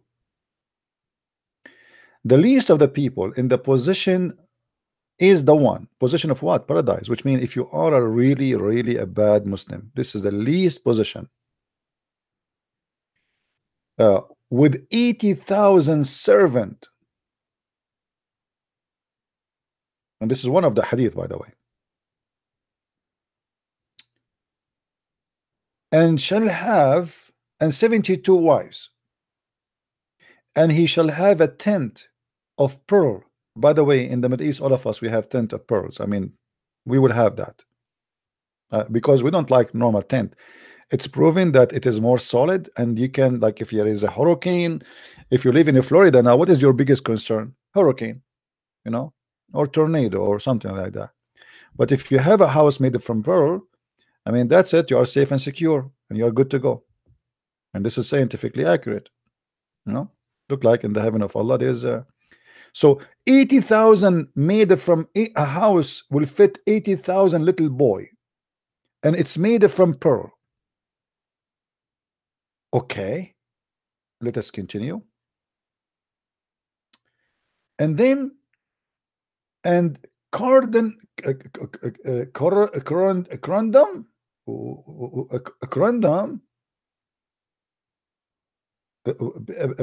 Predot.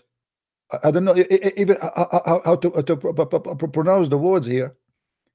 Set up for him the size of which, like which between Al-Jabiyah and Sana'a.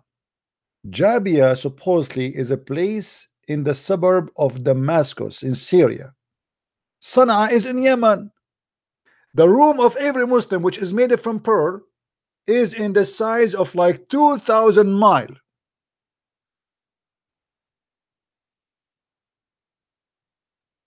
So you come to my house in the heaven, you need to drive, you have to walk in your camel 2,000 miles to arrive to my bed, because there's no way I'm going to put my beds right away in the front of the door. This is how far the room from Yemen. Oh, hold on, let me show you what we are talking about, because maybe until now some of you did not get the idea yet. Hold on. I know all of you are smart, there is no question about that, but maybe, you know, some people, if you don't know too much about geography, because we are the one who made geography, by the way. And Shakespeare, he was an Arab. His real name is Shakespeare. This is true. Yeah, we are the one who made algebra too, but the guy, his name, the one who made algebra too, he's Yazidi. He's not an Arab, and he is not a Muslim. Anyway, okay, let us see.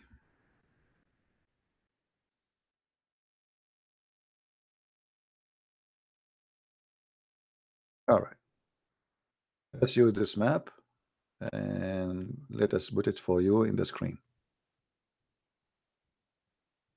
All right, look with me, please.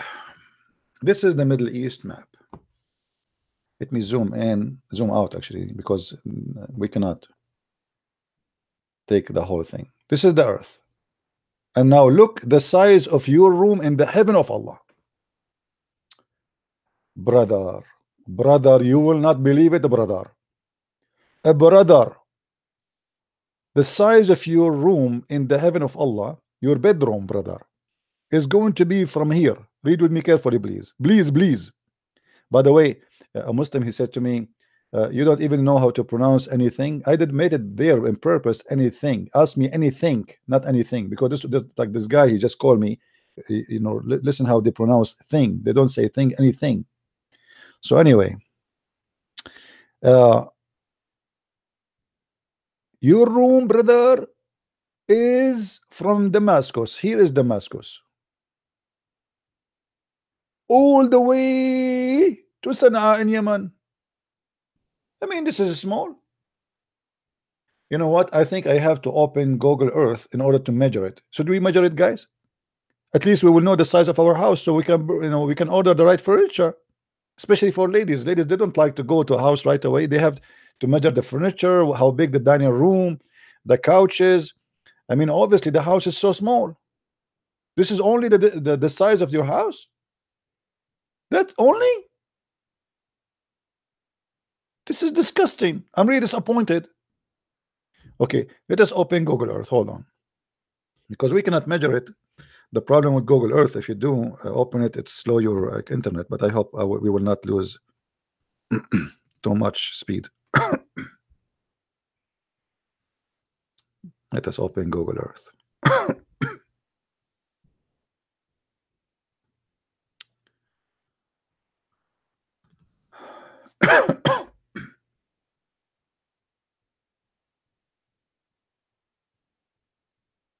Okay, Google Earth is opening. All right.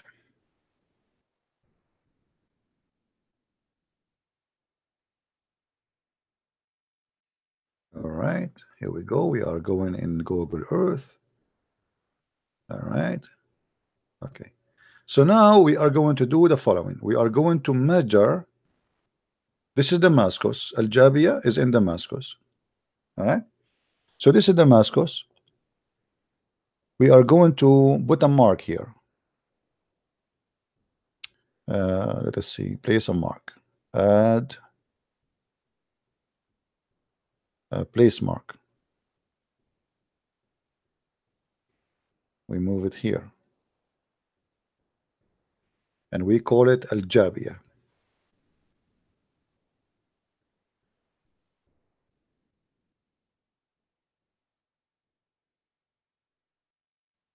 I'm typing in Arabic. Hold on.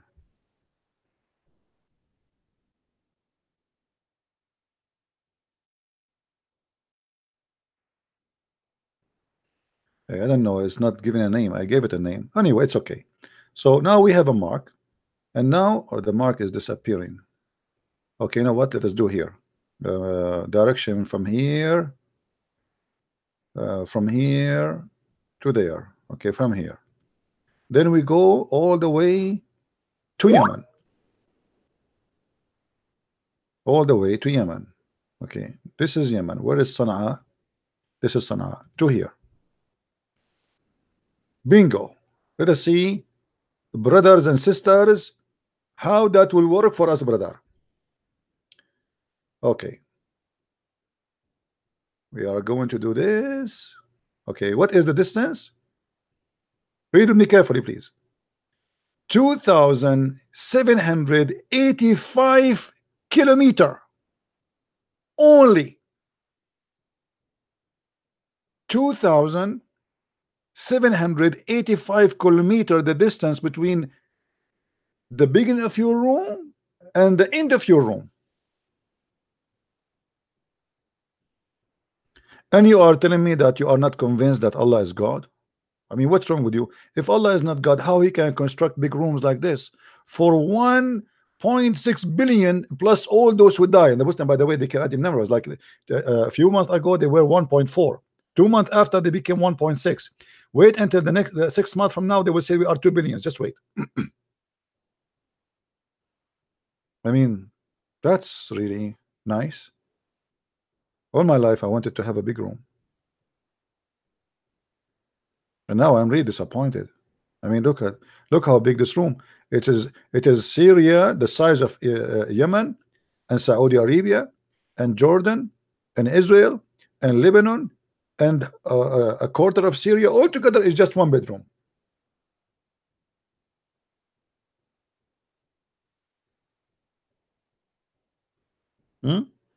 What do you want more? You must be crazy not to convert to Islam and get a room like this. How much is going to cost you to buy a room like this? Think about it. And made it from pearls.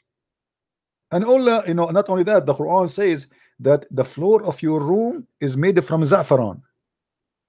Anyone knows what za'faran is? What's za'faran? Imagine, guys, za'faran. You will be licking the floor there. And there's gold. And there's even rubies and pearls in the floor. All over. It's like the dirt of the heaven, brother. And by the way, Muhammad, he said, that a human being, when he go to heaven, he will be 10 times richer, more 10 times richer than any king.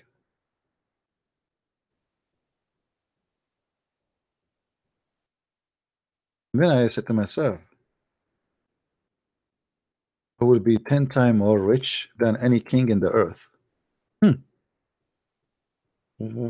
But what I would do with the money there?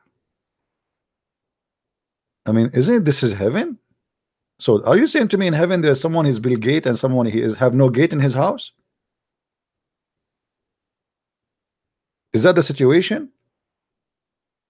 If everybody became 10 times more king than any king in the world, rich more than any king, then we need to ask, what does that mean? I mean, if everything is for free. But the surprise is not everything for free in heaven. Muhammad, he said that in the heaven there is a market. In this market, there's no buying nor selling.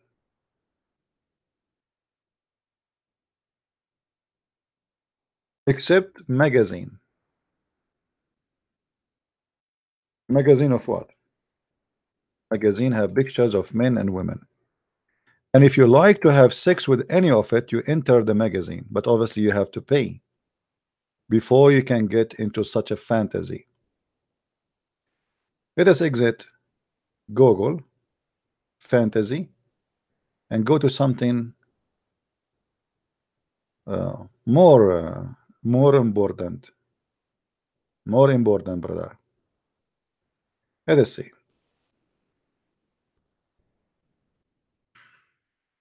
Indeed, brother, indeed. You know, when the prophet he say indeed, that's mean it's true, brother. Indeed, chapter on description of the paradise. And the funny Muhammad, he says nobody can describe paradise, but let me describe paradise for you.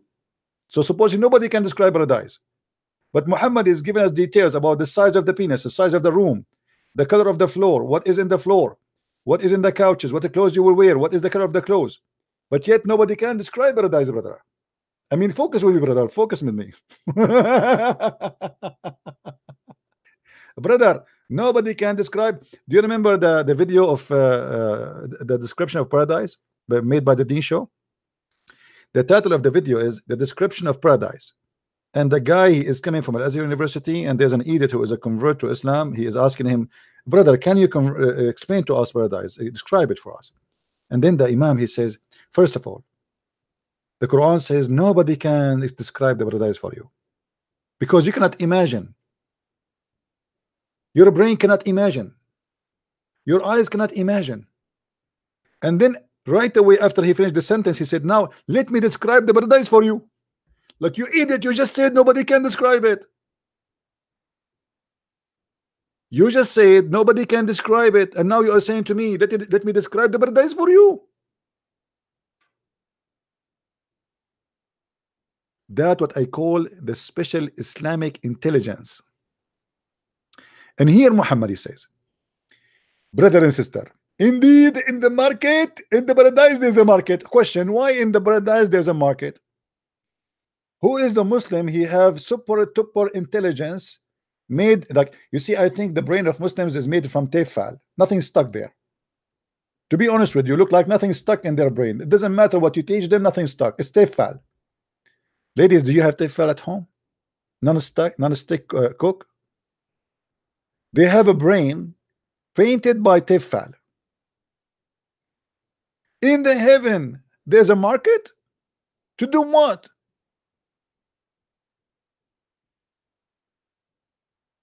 When you say market, it's mean place we buy and sell.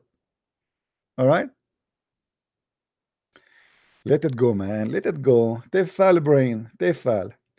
Okay, in the paradise, brother, there is a market which, let us change the color here. Hold on. Market, huh? All right. Indeed. And when Muhammad he say indeed, this means things is messed up. That's it. He just said indeed. Come on, look, come on. Like, are you kidding me? Did you see indeed? Indeed. In paradise, there is a market which there is nor buying nor selling except, which means yes, there is buying and selling, but only for one product. You see, guys, the first business who is specialized in a specific business, which is sex, is Allah. He have a market in paradise, and this market, no buying nor selling except sex. I mean, isn't it amazing?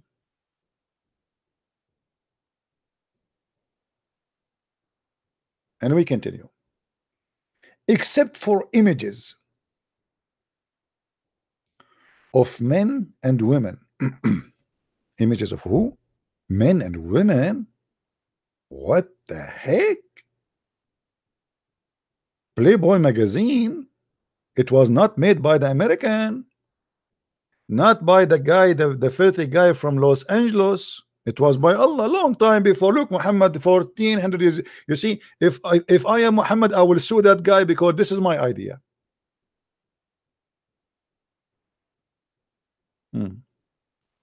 So the magazine have images of men and women.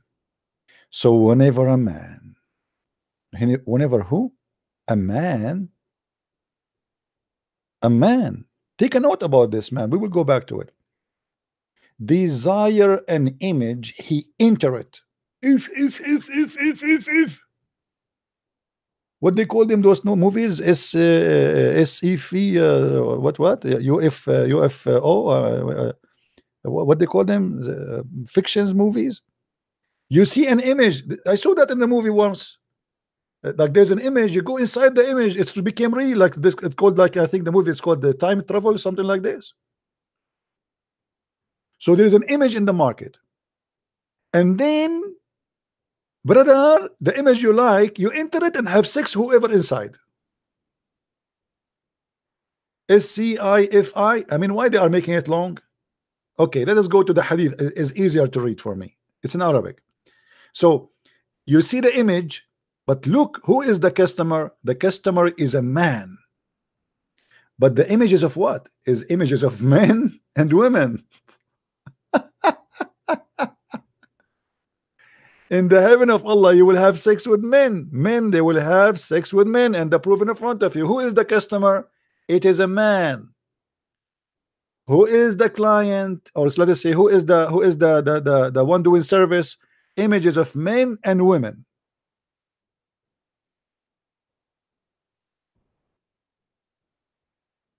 I don't know. I mean, if you don't like to convert to Islam after this, I mean, obviously you have a problem, my friend. Right?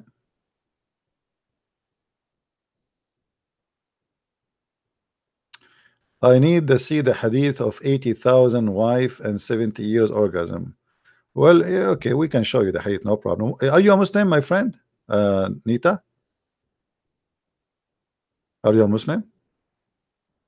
Who is a Muslim wanna call me and challenge me to show him the hadith about 80,000 wife and 70 years orgasm? Any Muslim? Mayday, Mayday, Mayday. Hello, hello. It's me you are looking for. No? Me. Look like the Muslims are not really too much confident with their cult. I see. Any Abdul?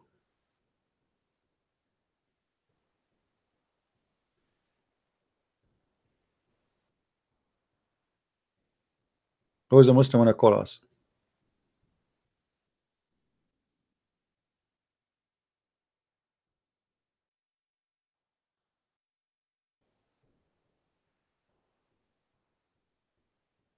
Anyone?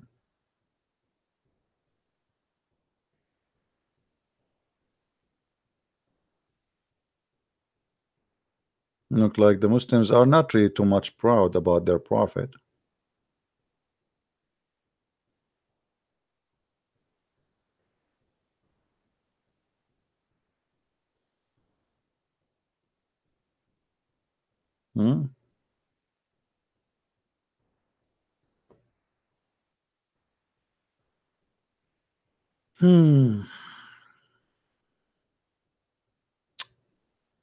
I don't know. I don't know even why you guys are not even converting to Islam until now. Can you find something better than this?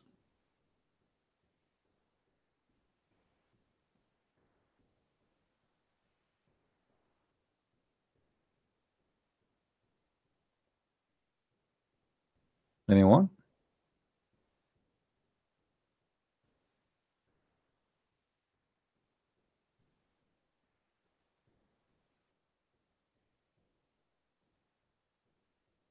What happened? Why, why the Muslims are not calling us? What is the problem? What is the problem?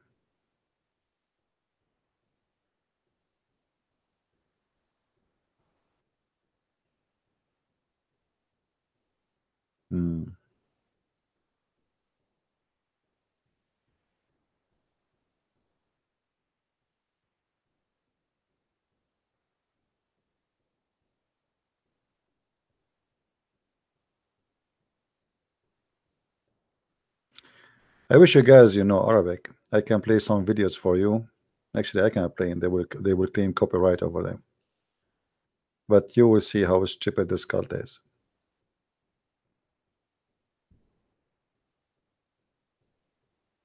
Anyone? By the way, I'm really thankful for those who make donation, even though I don't mention your name, but I'm sure you're not waiting for me to say thank you. But really, we appreciate your help. And actually, I notice that there is some of you, they make donation each time I go online.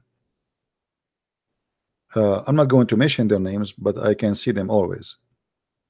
And I want to be sure that you guys are doing the right thing. I don't want you to spend your money if you need it. Please, if you are making a donation every time I go online, don't make a donation unless you can afford it.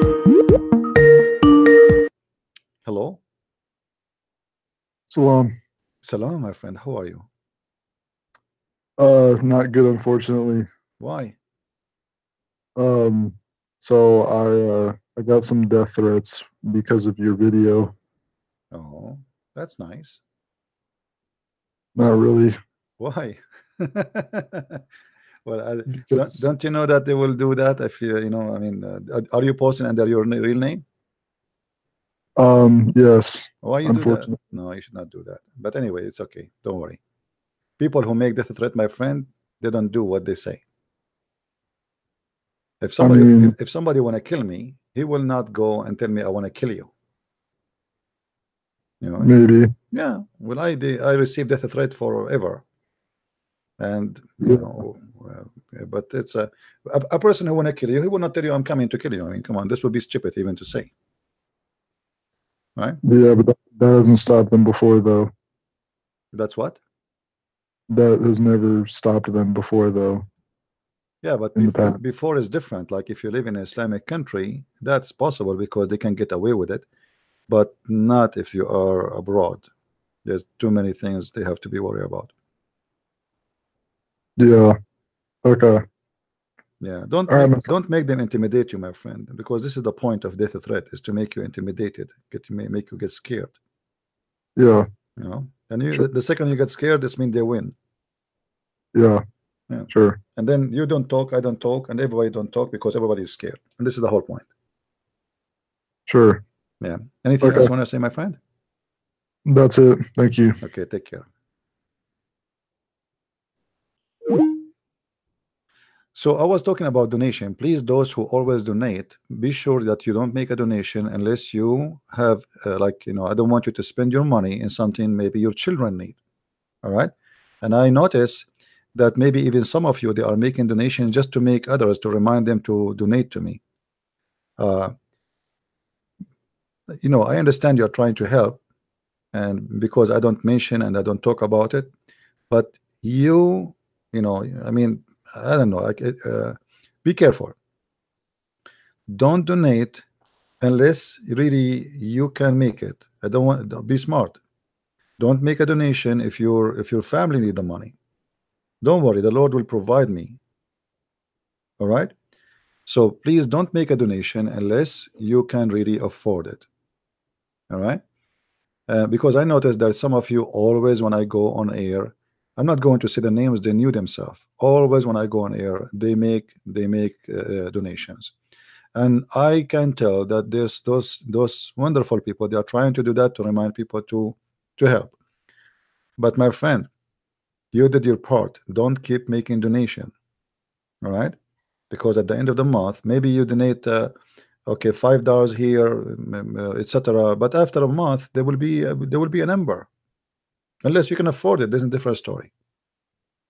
Just be careful, my friend. All right. And thank you again for those who make donation and they help us.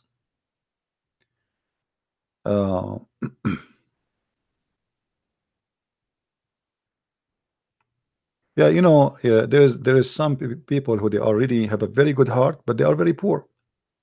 I remember once a lady, she sent me a donation. Okay. And then, you know, she apologized. She cannot come to, you know, to help in the chat room, etc. And then she said she is fixing her house. And then she sent me pictures. And guys, she broke my heart when I saw her the place she live in. This poor woman, she's really poor. And I was really upset because this poor woman, she is taking from her own money and sent it to me. And I insist, I want to send you them. I should donate for you, not you donate for me. But this is why there are some people, they have a really amazing heart. And look, she is really poor. I can't even describe to you how poor her place is. It's like not a place, it's not even a house. And she was making a donation. So there is some people who they have an amazing heart, but we should not, you know, we should be smarter and we should do the right thing. All right. Now let us see, we have a Muslim here. It's called Muslim United. I know the English. I will do with English. All right. This guy want to debate me.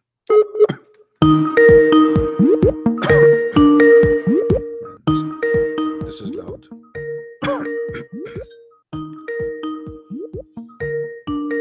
And he have a Deedat picture in his profile.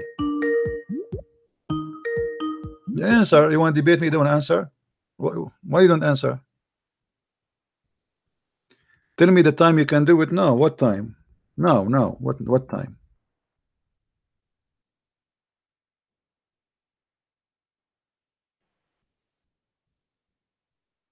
Why Muslims always they need to prepare and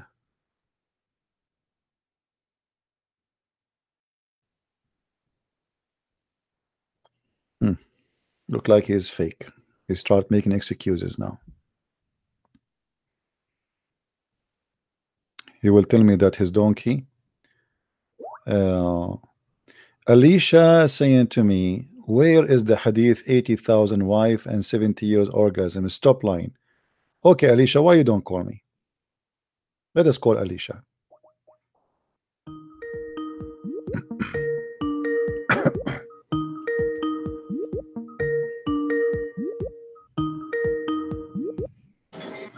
Hello. Hey, Alicia, how are you?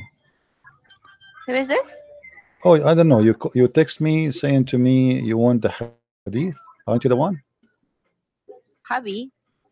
I received a text from your Skype saying you want me to show you the hadith about the 80,000 wives. Maybe someone else using your account. Oh, sorry. This is her sister. Oh, okay, no problem. Take care. Her sister. All right. Oh boy. It's her sister. Do we have any Muslim want to call us?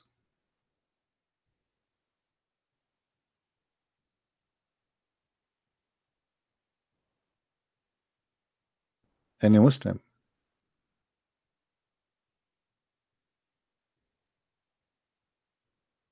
Yes, no.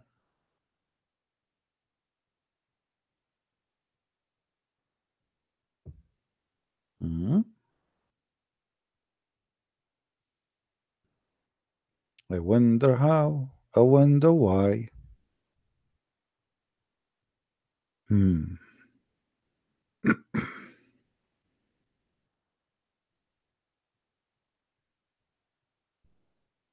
Anyone?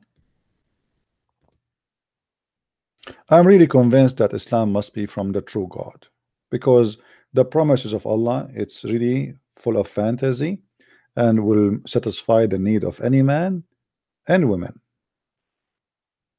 which is really beautiful. Hello. Hello, hi CP. Hey my friend, how are you? Oh, I'm fine. I just called to wish you a Merry Christmas and to say you thanks a lot of what you're doing. Thank you, my friend. And I will try to call you yesterday, and I had a question for you, but now it's not actual, you know. No problem. Well, thank you very much for calling, and I wish you the best of Merry Christmas to you. All right. Okay. Yeah. Okay, thank you. Take care. Thank you. Bye. Take care. Try, guys, when you call me, not to have a background music in the back. You know. Yeah.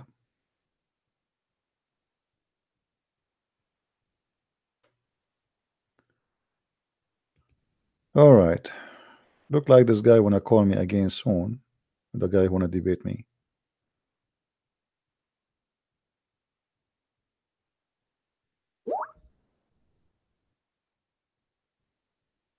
Why you are afraid? Why?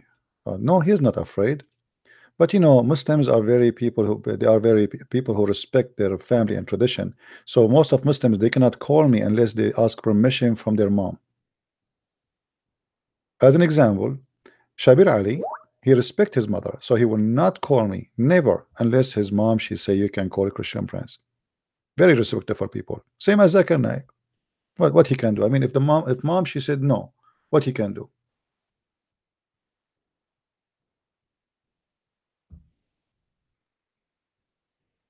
Yeah, they have to ask the mom, especially if the mom from the Middle East, where you know our female are dangerous. According to study, that #1 injury in Morocco and Algeria is domestic violence, but not men beating women. It is women beating men, and I am not joking. #1 problem, domestic violence, women beating men. Like when you hear domestic violence, right away you think it's a man beating the woman, right? The Quran even says you can beat your wife, right? But not for those.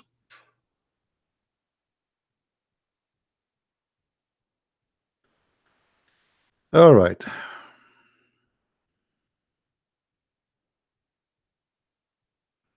Please help me to debate this guy. Let him call me.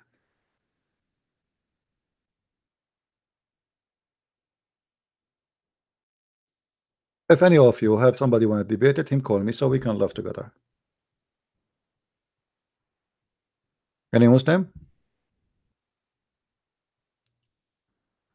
What women beating men? I was saying that in the Middle East there is a big problem of women beating their husbands. The Quran and Islam allowing the man to beat his wife, but the reality mostly is the opposite. Muslim women is the one who beat their husbands. You know, Muslim women mostly they are big, they grow really big, and if the man he have more than one wife, obviously they can beat the hell of you easy. Imagine, especially if you have 4 women and each one of them is like 300 kilograms. If they fought at you, you are dead. Like big, they are gone. That's it. You know, 4 women and 4 mother-in-law. So imagine what will happen to you. Even Muhammad. You remember the story of Muhammad? What happened to Muhammad when he fought with his wife? Look what happened. Let me show you. Domestic violence inside the house of Muhammad. Muhammad, he was in very bad shape.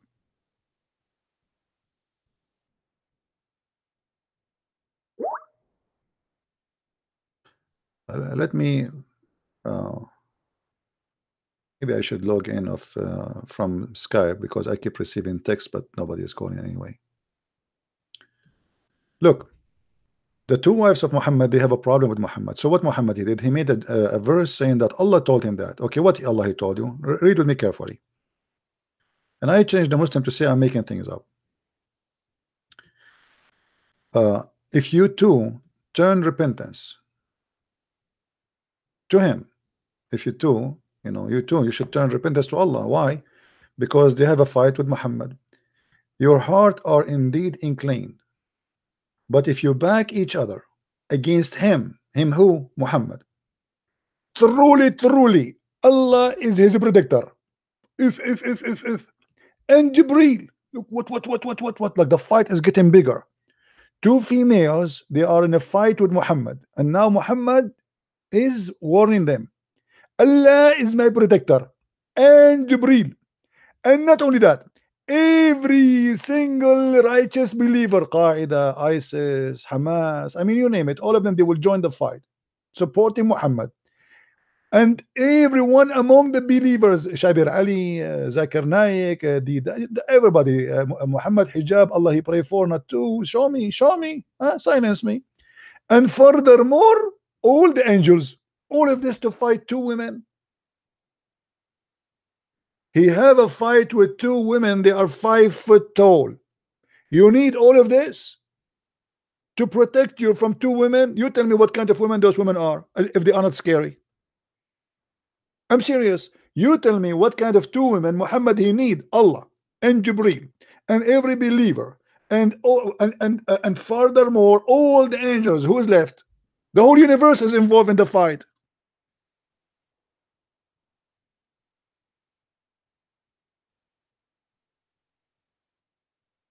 And you are telling me they are not exist? I want to marry Muslim women for sure. This is chapter 66, verse number 4. Guys, our women in the Middle East are very dangerous. Imagine this. The 2 wives of the Prophet walking down the street. They're big. And Muhammad like, don't get closer. Okay? Don't get closer. I'm warning you. Allah is my protector. And every Muslim believer. And not only that, Jibreel is coming. Look, Jibreel is coming. And furthermore, all the angels. What the heck?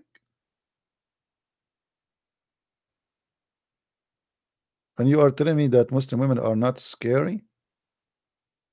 Don't you see who's involved in this fight? to fight 2 women? What if they are? What if the 13 decide to attack Muhammad? What Muhammad will ask for?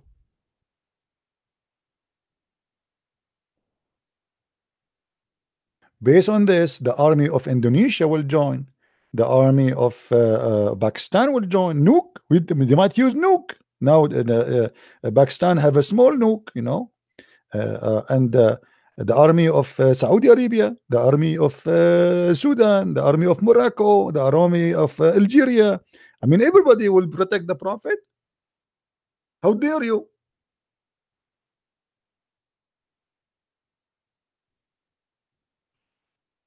Anyway, my friend, I advise you to marry a Muslim woman, just for the sake of security, because if Muslim woman, she can scare the hell of Muhammad like this. So imagine if she is your bodyguard. That's it. Allah himself will not get close, because Allah alone cannot do the fight. You see, when Muhammad he says Allah and Jibreel, that's mean Allah alone is not enough. Correct? I mean, isn't it enough to have Allah if Allah is God? What do you mean Allah and his protector and Jibreel? What Jibreel is about? If you just said Allah, what Jibreel? And then every righteous believer, why you need them? You have Allah already, and you have Jibreel. No. And furthermore, all the angels. Guys, I see the angels coming from far away. Angel number 1, angel number 2, angel number 3, 4, 5, 6, 7, 7,000, 10,000, 1 million, 10 million, 5 million, 1 billion, 70 billion. The angels keep coming, man. I mean, this is a big fight. 2 female women, they are 5 foot tall, but look what they are doing. I mean, this is, I'm telling you, brother, our women are the best. Forget about the rest.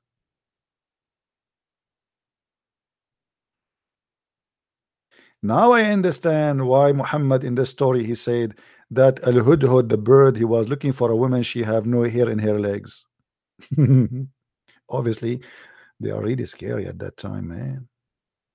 Man, the bird, he was flying over the galaxy, finding a woman, she have no hair in her legs.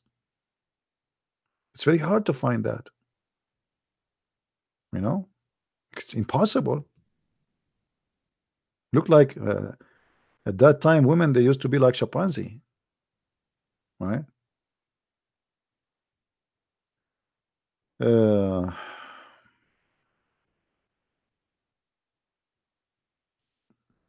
Anyway, I think we will have enough for today, and we will try to be on air tomorrow. I want to say thank you for everybody, and thank you for those who join us always and subscribe, and thank you for those who support us with their donation. We appreciate you, and we wish you the best of the time. But always remember one thing: yes, Islam is stupid. Yes, Islam is funny, but Islam is dangerous. So don't think about it as a comedy show. We heard just 2 days ago how a bunch of filthy idiots, they kidnapped 2 girls and they behead them. So you have to put in your mind that this is not a comedy. Yes, we laugh. Yes, it's stupid, but it is dangerous. So we have a duty, all of us, for your security to fight this cult. It's your security involved. And when we say your security, it means you might lose your job because of Islam. When 9/11 happened, many companies almost they faced bankruptcy. Airlines stopped even flying. They have a national impact. So don't think this is like a joke.